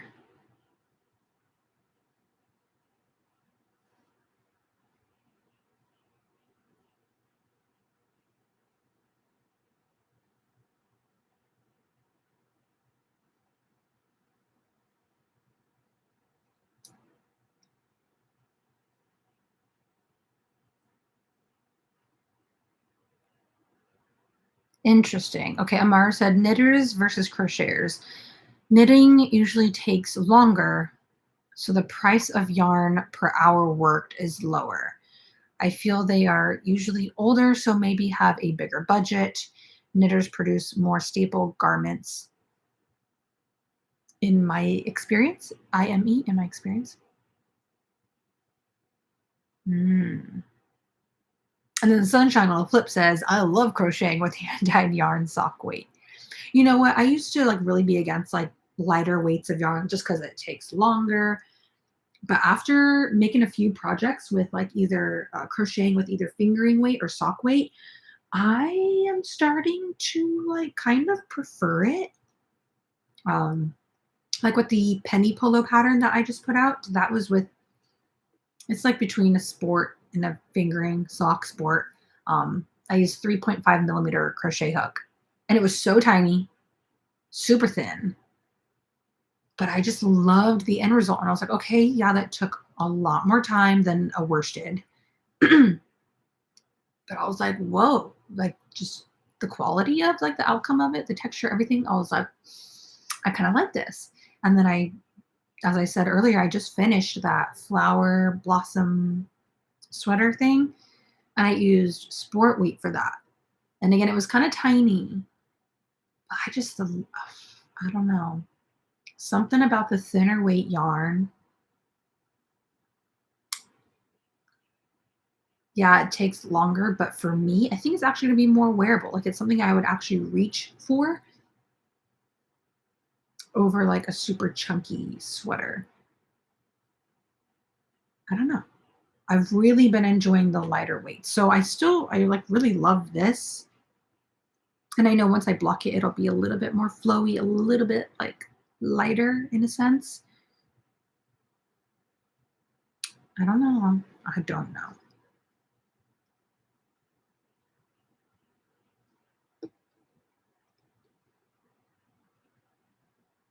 Hmm, excuse me. Okay, so I just read this chat, and this is something I've actually talked about with Jordan before when I was trying to like think about what's going on. Excuse me. Holly says maybe there's a lot of beginners watching your channel, and they aren't looking at quality. They are budgeting.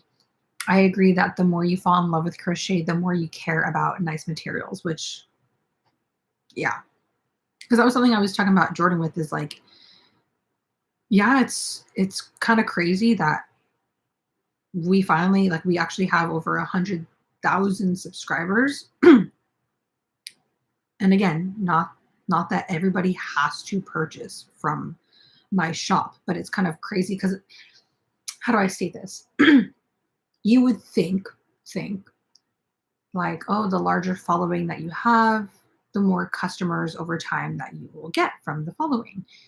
Um, versus, say, somebody with like no YouTube channel or maybe even like just an Instagram, and they might only have like a couple thousand followers on Instagram, but little do you know they probably have way more customers than somebody like me with like 100K followers on YouTube. And I was trying to like talk out loud with Jordan, like, why is that? These other people that I see either like on TikTok or Instagram, they don't have a crazy big following, but from what it looks like, at least on their social media page, how often they're putting out new colors, um, how often, or just the different types of yarn bases that they have. And again, depending on the base of yarn that you have, it's even more expensive to buy. Just all these like different things. And I was like, why, how is it that, again, a business like that, they, from what I can see, they've been doing it for like, they said like, oh, it's our 15-year anniversary. And I'm like, what? You've been doing this and selling this for 15, 20, whatever years. And it's kind of like mind boggling. Like, whoa, how are they doing it? So to get to the point, I was talking to Jordan, like, tell me if I'm wrong, but this is what I'm thinking. Feel like a lot of people come to my channel because they are beginners or they're looking for beginner like projects. And again, I also have made so many videos about like, come yarn shopping with me at Michael's, come yarn shopping with me at Joann. So maybe they see my channel as a place to come, like to look for affordable recommendations, which makes sense. That's what the videos are. But maybe because so much of my audience, so much of my base, following my base, is geared more towards like a younger generation who's just trying to like learn crochet for the first time. So for them, it's their first project. They don't care if it's acrylic or if it's cashmere. They just want to like learn how to crochet. So it makes sense that they're just like, yeah, I only want to spend $3.99 on this ball of yarn, and I get 400 meters, 400 yards. Um, and yeah, that's something I talked about with Jordan as well. I was like, when I was younger, when I first learned to crochet, I was like fifth grade, and then even like in college, um, when I started to get really, really back into crochet, I didn't really even know that much about hand-dyed yarn. Like, I didn't really see it. I really thought yarn was like only sold at Michael's and Joann's and like lionbrand.com or redheart.com, whatever. And then it really wasn't until like I started my YouTube channel. So at this point, I've been crocheting at that point for like 16 years, 17 years. But I wasn't really like in the community like that. I had no knowledge. And it took me that long to realize that there were different types of yarn out there. Like, there were different fiber contents. And there's so many brands that sell yarn. So yeah, it took me that long to actually care and notice about the quality of the fiber. And again, to reiterate, there's absolutely nothing wrong with using a cheap fiber. Like, this is acrylic with 20% wool, but it's a big box store yarn. I still use them. Um, so I can't knock people. It's just, I think for me, like I said, I'm a little bit more cautious about what I'm using for what project. And for this just being like a test at like my first Tunisian, I was like, I don't care. It's probably not going to come out good anyway. So let's grab a staple kind of yarn and see how it goes. And then from there, I might change up the yarn that I use. But yeah, I think that was something I kind of came to realize is I built so much, which is not a bad thing, but I just built so much of my subscriber base off of beginners and also like younger generation. Like, when I check my analytics, it's like 45, almost 50% of my viewers are like 18 to 21 or something like that. Which is kind of funny because when I started my channel, I thought, people my age because either I look like them or whatever, or I look like the same age range as them. I might have the same interests as them, that they would be the ones that follow me. And I was like, it's actually like the smallest portion.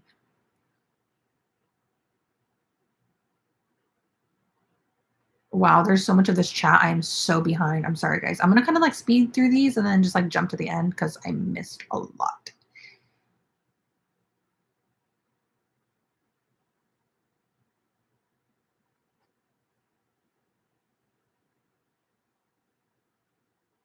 Oh, this is okay. This is a really old comment, but this is really interesting. See, okay,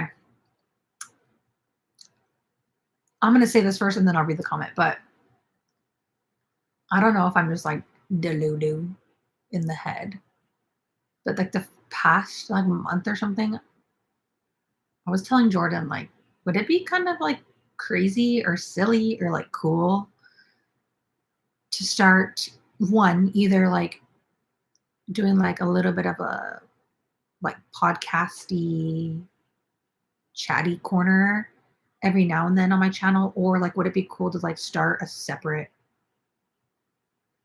podcast channel where we can just like talk about stuff kind of like this, like a live stream, just like open, um except maybe it could be a little bit more organized, like people can send in like their opinions or their questions or whatever ahead of time, and then I can just talk like this for like an hour or something. Oh my god, we're going on 2 hours. That's crazy. I thought I was only going to come on here for like 45 minutes.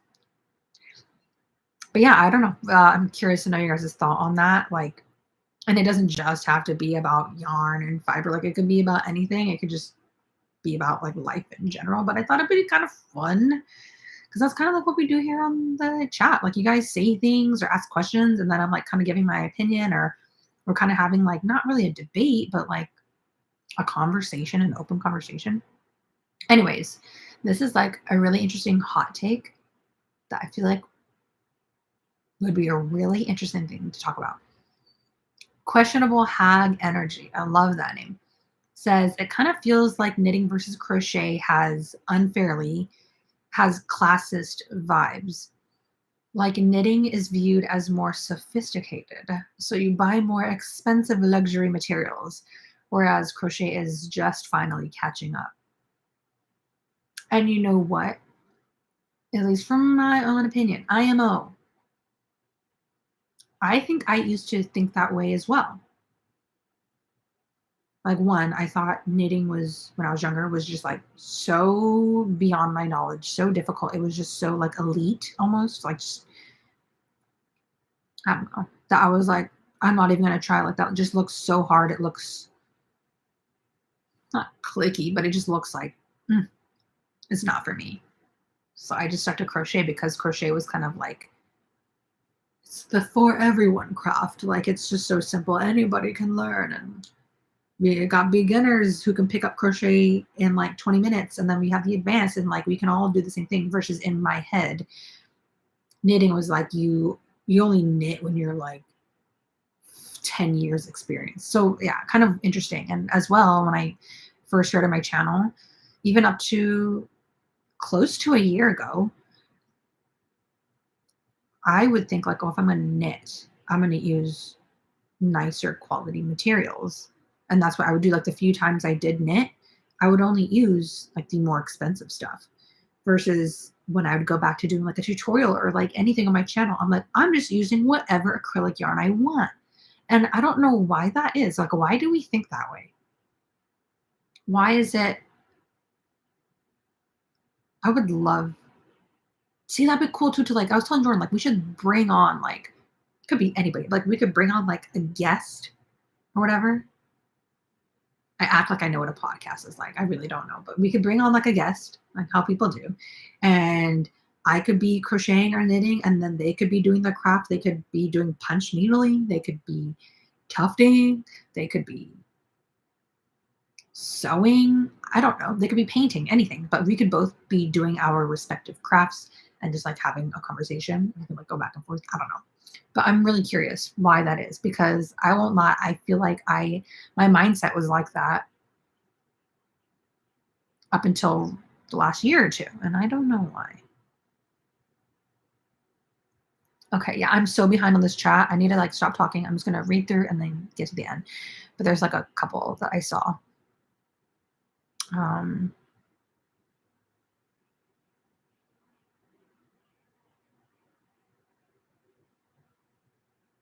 mm. Interesting. There's somebody that sells hand-dyed yarn inspired by video games. Oh, Studio Ghibli. Studio Ghibli. That's what I was talking about earlier. Yes. I will buy everything. I was just looking at your water spirit, your river spirit color, and it reminded me of Spirited Away. You can definitely do a Ghibli collection. Yeah, exactly. Like I didn't think of that as I was dyeing the yarn. See, we're literally like almost an hour behind. Took me that long to get to that chat.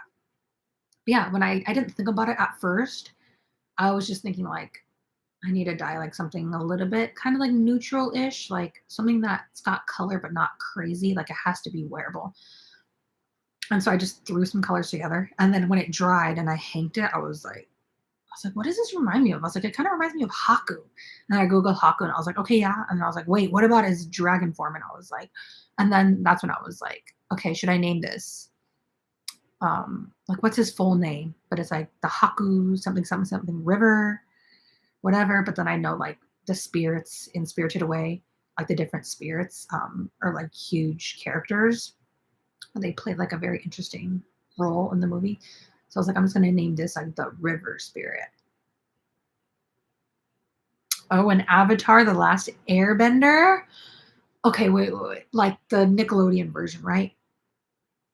Right, that's The Last Airbender because Jordan and I are obsessed with that show. And we go through phases where like we get in the mood and we watch the whole series over. I think we've done it 4 times now since we've been together. We just put it on and we start watching. Because I thought about that when I first started dyeing yarn. Like before I even put out the very first hideous colors that I ever made. I thought about that. I was like, wouldn't that be kind of cool to do like airbender colors, firebender colors, stuff like that. But I was like, I don't know how many people are actually gonna like actually want this. And I was like, but I thought about that.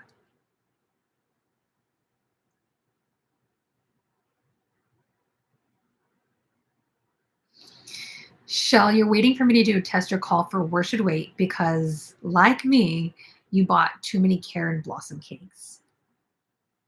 Why did I do it? Why did I do it? Maybe because the fiber content. Maybe because it's a chain at construction. Maybe because it's just it is a really nice yarn. It's very pretty, but we overdid it. I'm gonna open the door and let the dog in because he's sitting outside. Where's my coffee? Come on. Hi. Hi, you want to come up here? Come on. Come on.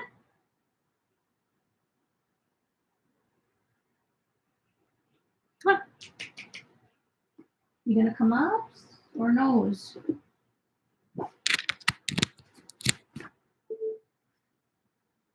Come on. Ups. Now. Come on. Ups. Ups. Ups. Ups. Ups. Ups. Come on. Ups. You can do it. You're a big boy. Come on. Ups. Ups now. Ups. Ups. Ups. Ups. Yeah.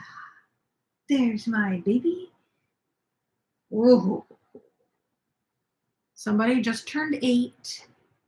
What was it, on Wednesday? Or Thursday? Somebody just turned 8 years old. Oh, he's officially an old man. Officially an old man. Huh. Let me get a kiss. Give me a kiss. Give me a kiss, kiss. Give me a kiss. Okay, you're fine. You stay. You stay.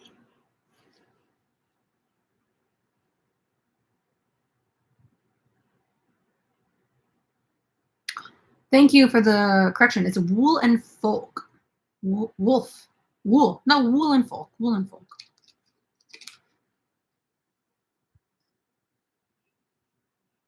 Oh yeah. The SoCal Yarn Fair. It's brand new this year for the very first time. Um,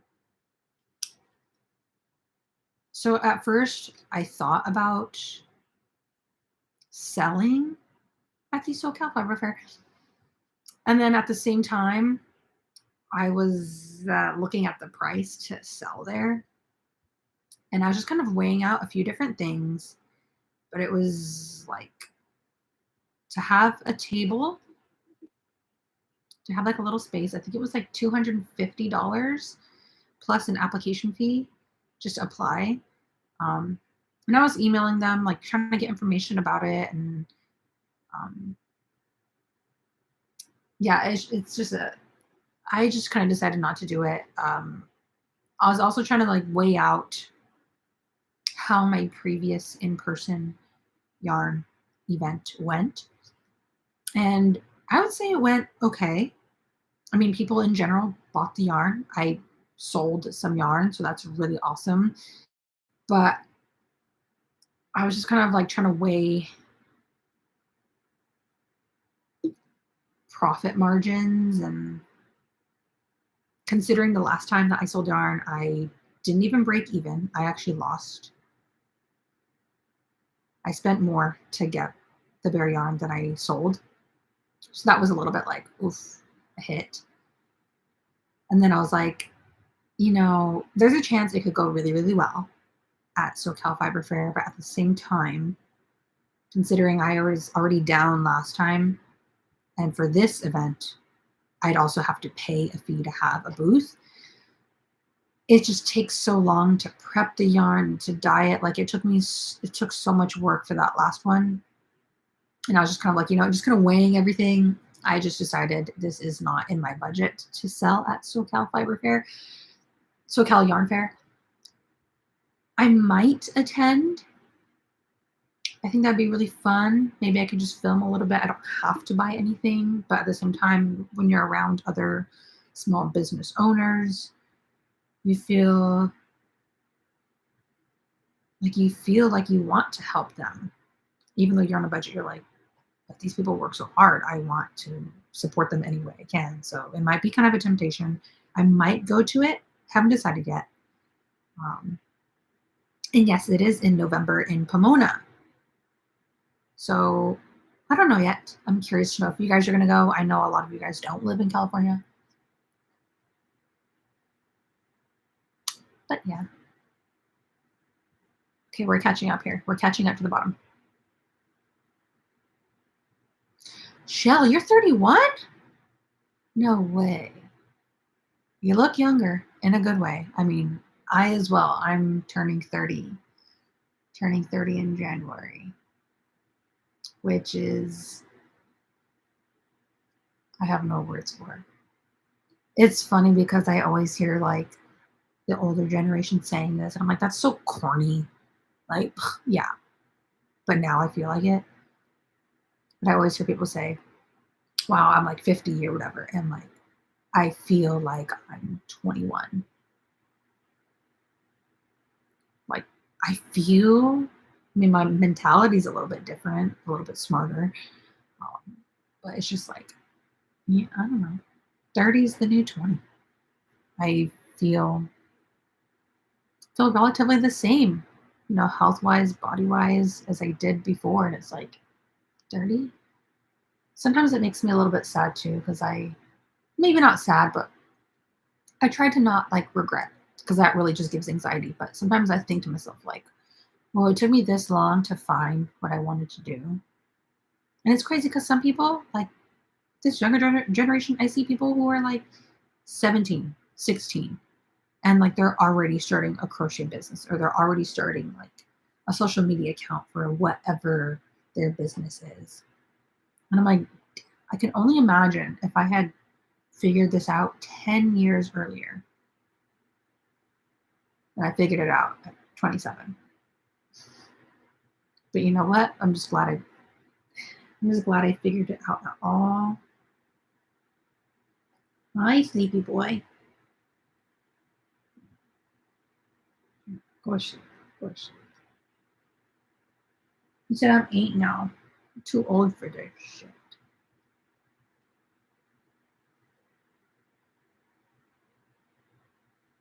Okay, y'all would watch if I did a podcast.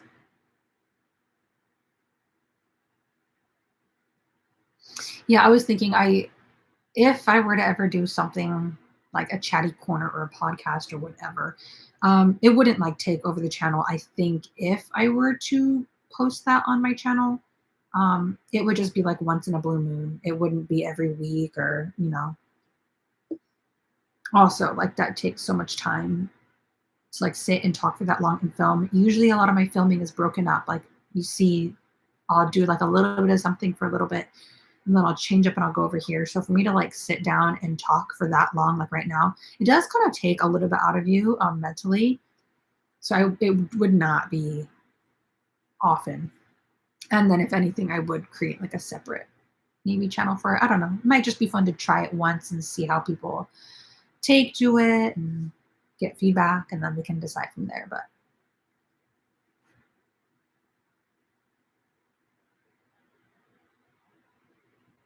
interesting.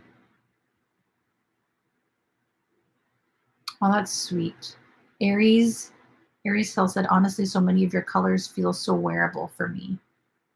That's really good to hear because sometimes I do wonder like, is this color like unwearable? Is this just like a crazy color? Like it looks cool on the palette, but like are people actually going to want to make a top out of this? Or did I get bit? I think I got a mosquito bite. Y'all, we have been getting, oh my god, I got bit. Live live on the stream. Look at that. We've been getting mosquitoes really bad here. But yeah, sometimes I wonder if it's just like me thinking like, oh, it's pretty. And other people are like, oh my God, I would not get that. Or if you actually like the color, so that is a little bit reassuring.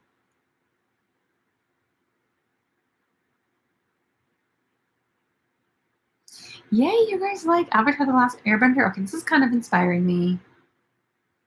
It's kind of, if you, again, looking for advice, if I were to do, say, like Avatar The Last Airbender, would you want me to do like a couple colors for each element?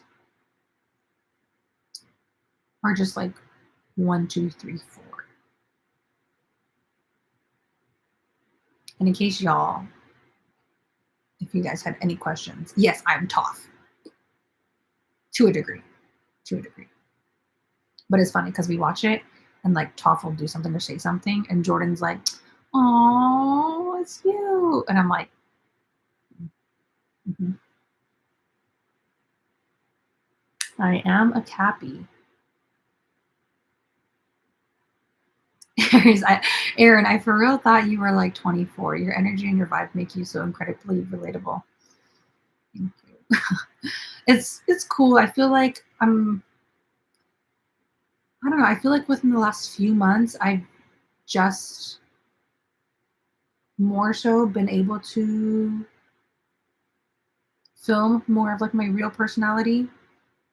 Um, I think it's see, and there's so much I could talk about like on a podcast instead of a 3 hour long live stream. So for those that have been here for the majority of this, thank you for staying here and just listening to me talk. Um, I feel like when I first started my channel, it was kind of all over the place. I was just kind of having fun. I didn't really film. Oh my god, it's so itchy. I didn't really film vlogs or like lifestyle stuff very often. It was kind of just tutorials. And then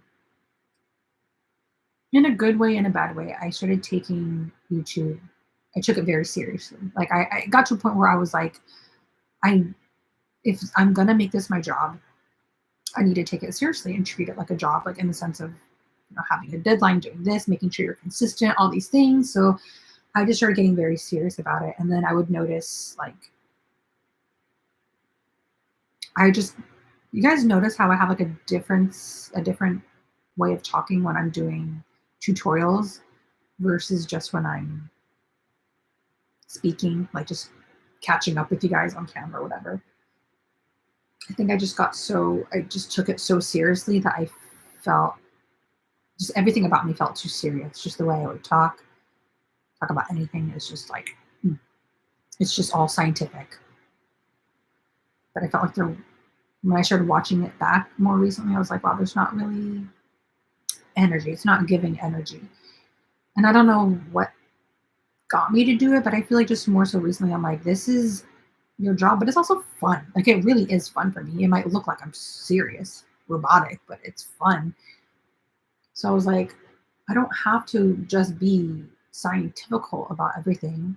If I want to make a joke, which I am quite the jokester in real life, um, I can make a joke. If I want to like dance on camera, like dance silly, Jesus, then I can do that. And that was kind of stuff that I felt like people didn't want to see. So I didn't really put too much of that or show much of that. But yeah, just more so recently, like the last 2 months, I feel like it's more honest me how I am because I'm not very like, scientific about anything. So it's very reassuring to know that you actually like you guys are okay with that. Like you guys like seeing that.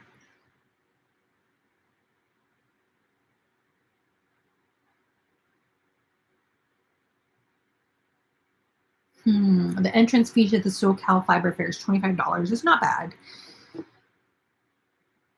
yeah, it does. It's like I'd rather. Yeah, that money's not going towards the vendors at all. Like you said, like the vendors are actually paying something. It's not like they're charging you guys and then splitting it amongst everybody. Because the vendor fee was last I saw it was like 250. So they're just like raking in the money. And if you guys know Pomona, it's just a big open lot. It's just a big. I've gone there in the past for car events because I used to have a classic car. I've gone there before. It's just a big parking lot.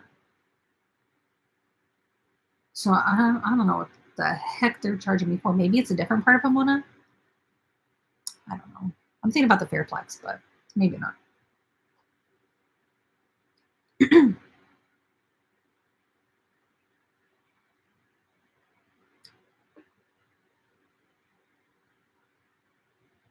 I'm sorry. I know you're napping. Jesus. Want some mobile content, guys.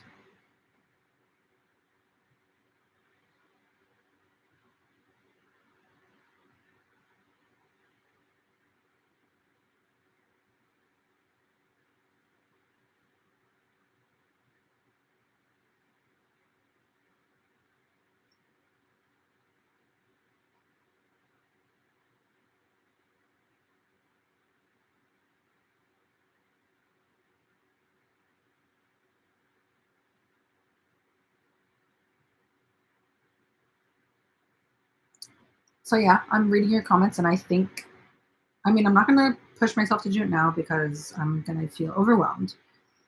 But I feel like when I do, when I'm ready, attitude, Mr. Dog. I think a few different like themed colorways would be really really fun.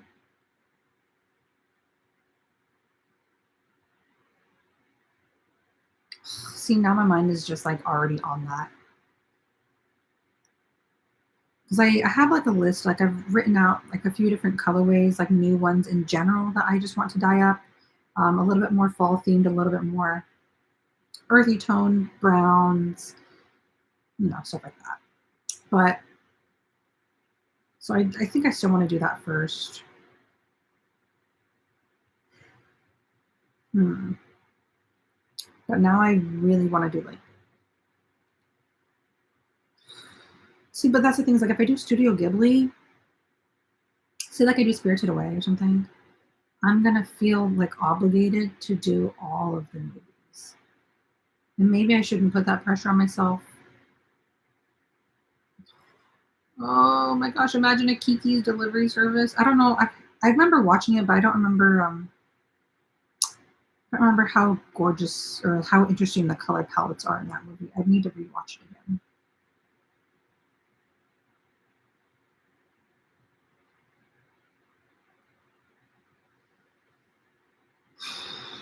It's hard to also gauge how long I need to make this panel because I do want to block it. But I don't know what it's going to look like, how long it's going to be once it's blocked. Mm. Mm.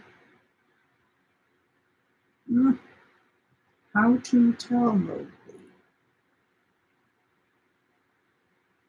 And that might be close to starting the neckline.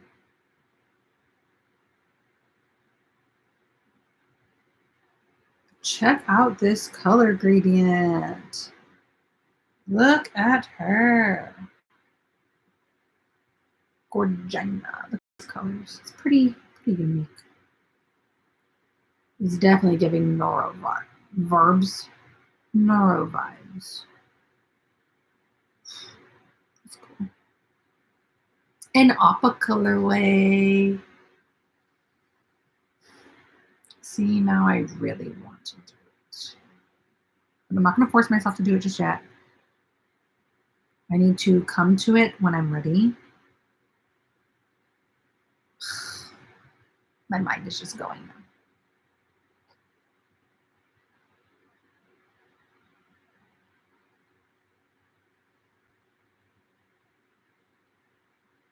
You guys are so sweet. I feel like I'm going to cry.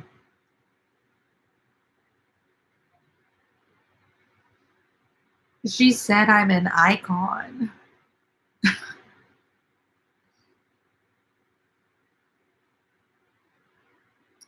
Okay, Amara, you just like you were just waiting for the day that I brought up inspired colorways. So I feel like you pulled this off of your phone like so fast. And she's already got it down. This must be one of your favorite movies. Amara said for a Kiki colorway, inspired by The Bakery, by The Girl in the Forest, by Gigi her cat, of course. By Kiki's dress, her dress and the red bow, and by the places she grows up, or by the place she grows up.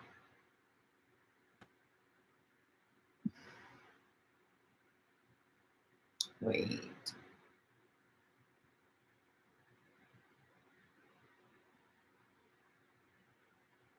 See, now I really want to do it. Okay, I'm noting these things.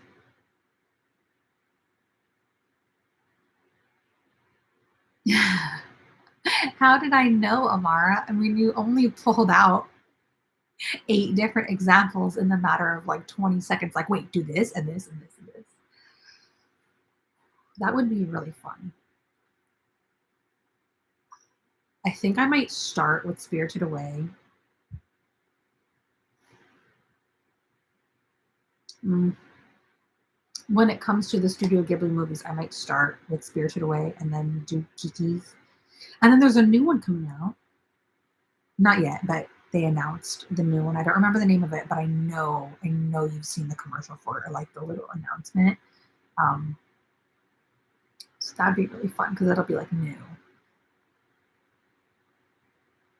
I'll be honest, I don't think I've seen Ponyo yet. Ponyo? But I know what you're talking about. I've seen like the cover. I don't think I've seen the movie. Am I even Japanese? My culture. Dishonor.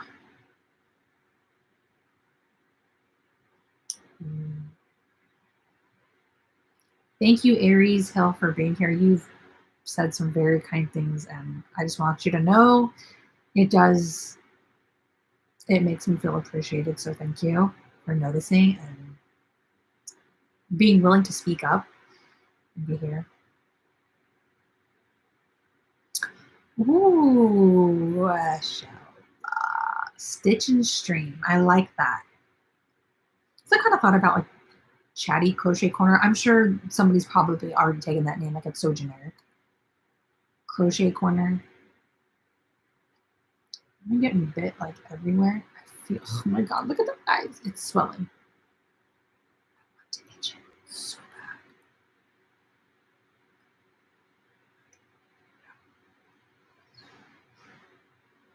Stitch and Stream.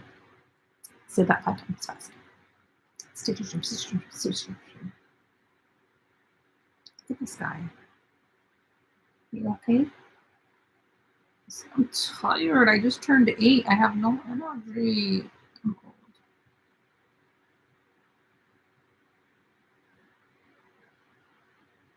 The first one.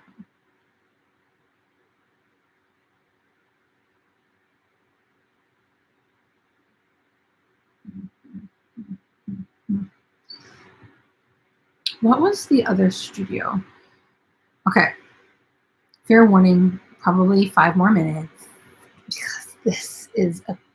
I thought, oh my god, oh my god. See, this is why it's a smart thing. I didn't put too many things on my plate today because this always happens. There's always happens. Studio Ghibli. Studio Ghibli movies. Oh, The Boy and the Heron. That's the new movie that's coming out. Oh, this year? Wait, is it already done? Oh,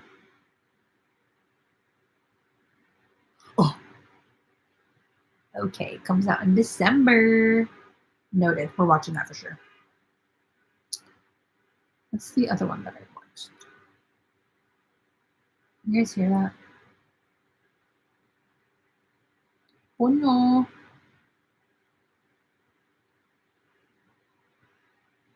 Whoa, what's this one? From Up on Poppy Hill? Wait, these might not even be Studio Ghibli movies anymore. They're just related.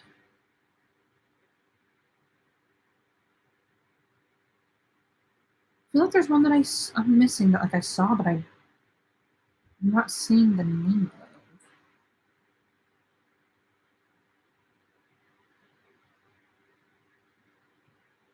Oh no, I guess they're all produced by them. I guess it's just the man.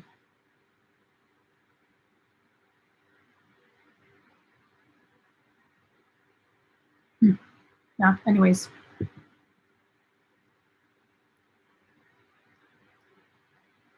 You've already seen it? It's already out?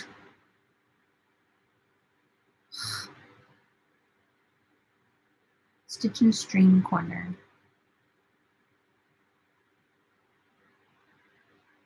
Yeah, I need to rewatch Howls. I think the last time I saw that, I must have been like 12. I couldn't even tell you what happens in that movie. I just know that it flies, right? The castle is like the house is like in the air. It's flying or something. God, I don't even remember. I'm letting my people down.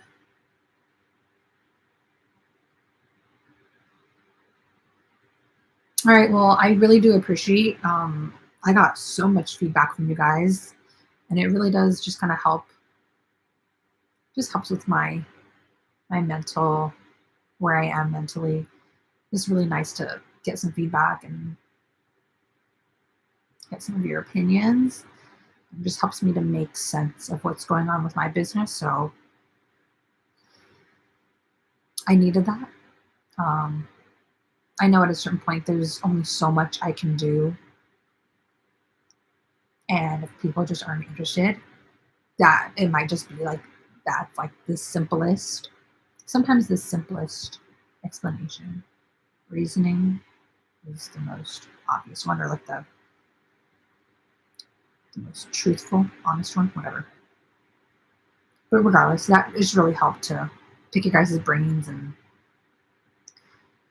then on the flip side of that, you guys have given me other ideas and other directions that I can go. So I have a lot to think about. Just know inspired colorways.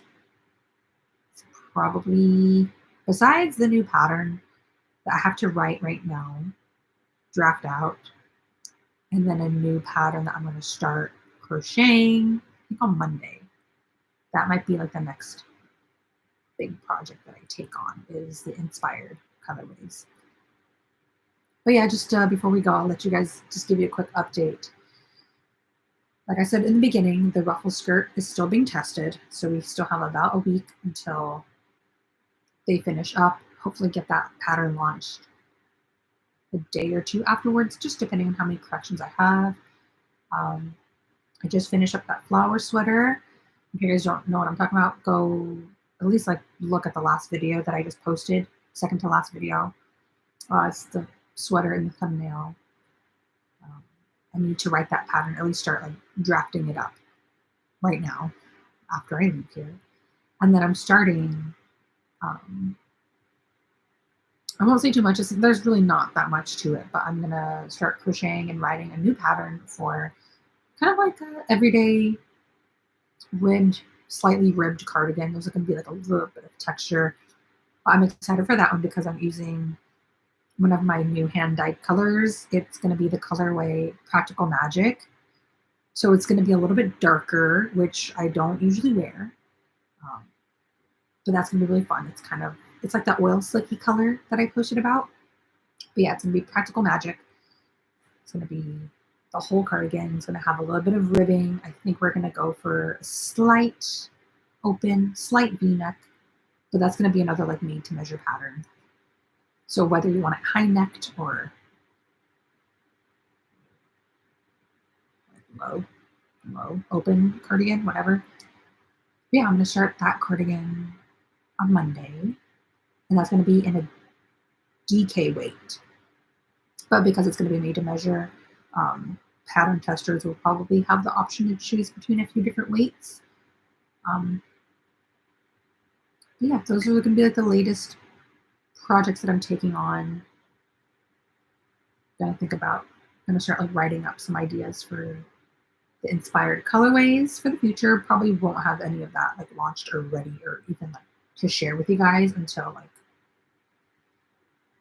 best case scenario, like the first week of December. This takes me a while. But yeah, that's about all of the new news that I have.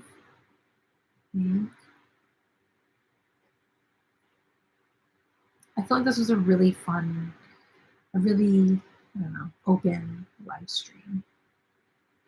Thank you, Shelly. Yeah, when I made Practical Magic, it was like, it actually wasn't what I was going for at first. I think originally, it's just the way that I dyed the yarn before I got to talk about it, but it's interesting the way that the colors came out because I added a bunch of very bright fluorescent colors. It was essentially a rainbow. Like I had all of the primary colors. It was really gorgeous and bright and vibrant. And then I was like, okay, I'm going to throw in like this really like deep indigo blue color. So it darkened it up just a little bit, just like added like another shade of blue to the rainbow. And then I was like, wait, what if we had all of these colors, like super bright, but like pops of black? That makes sense. Like I wanted the rainbow there, but I wanted it to be like, I was essentially looking for like a really deep black colorway, solid black, with like bits and pops of the rainbow peeking out. So that was like the original idea. But because of the amount of water and stuff that I had in the pan, I like threw in the black. But because there was so much water, the black like spread. And then I did that twice. And I didn't like really think about what I was doing. I was just like, oh, let's just do it. And then I realized after like, oh my gosh, there's so much water that the black didn't saturate like black. It actually added, it like created this overall like filter of like gray, like a deep gray on top of everything. So in my head, what I should have done was taken out most, if not all of the water from the pan after I had the rainbow. Should have taken all of that water out. That way the black has nowhere to go. It's just the black goes where I pour it and it saturates it. See, that was the fun thing about like dyeing the color was I didn't know what I was doing. And then I wrung everything out and I dried it. And I was like, this wasn't what I was going for. But I actually liked it. So yeah, when I first dyed that colorway, I dyed up 3 hanks. And then just like 2-3 days ago, I knew I was going to make the cardigan, so I knew I was going to need more hand-dyed yarn. You need a lot of yardage, especially for like what I'm going for is going to be like slightly oversized cardigan, long sleeve. It's crochet, so it's going to be a yarn eater. So I have so far 5 hanks of DK, and I have a feeling I'm gonna need maybe 6. Oops. So yeah, that's just the update. I'm excited to use my own hand-dyed yarn and just see how it crochets up. I haven't even used it yet, that colorway, so we're gonna see what happens. But I really do appreciate you guys' support and hanging out with me for 2.5 hours on your Saturday. Kind of crazy, but thank you guys for keeping me company. Just being so open and so like open-minded and understanding. I don't know. It's really it's not every day that you like somebody like me meets or gets to talk to people that are actually willing to like help with your business, even if it's like not physical help. With ideas and opinions, and it's really cool that you guys were just open and able to like, hey, I don't know if it's this, but like, here's something that you probably didn't think about. And I don't know, it's just so helpful because I can only be in my head for so long, and I can only think about things I should do or shouldn't do, and then to like hear from you guys what you want to see more or see less of, and just support. It's just, I don't know another word for it other than I'm thankful to have you guys here. We just want to see you thrive. I'm taking the whose comment was that from earlier? Who said this? She said I was an icon. It was an icon. Okay. Okay, we're gonna go. I'm gonna start editing this little guy. If you guys couldn't tell, he's asleep, but his eyes are open. They're open. Okay. No, he's asleep. His eyes are rolling back. You know how like sharks have that second layer? He's got that too. Okay, I'm gonna go, guys. Thank you again for being here for so long. Literally, huge part of your day. Be safe, craft happily, and calmly.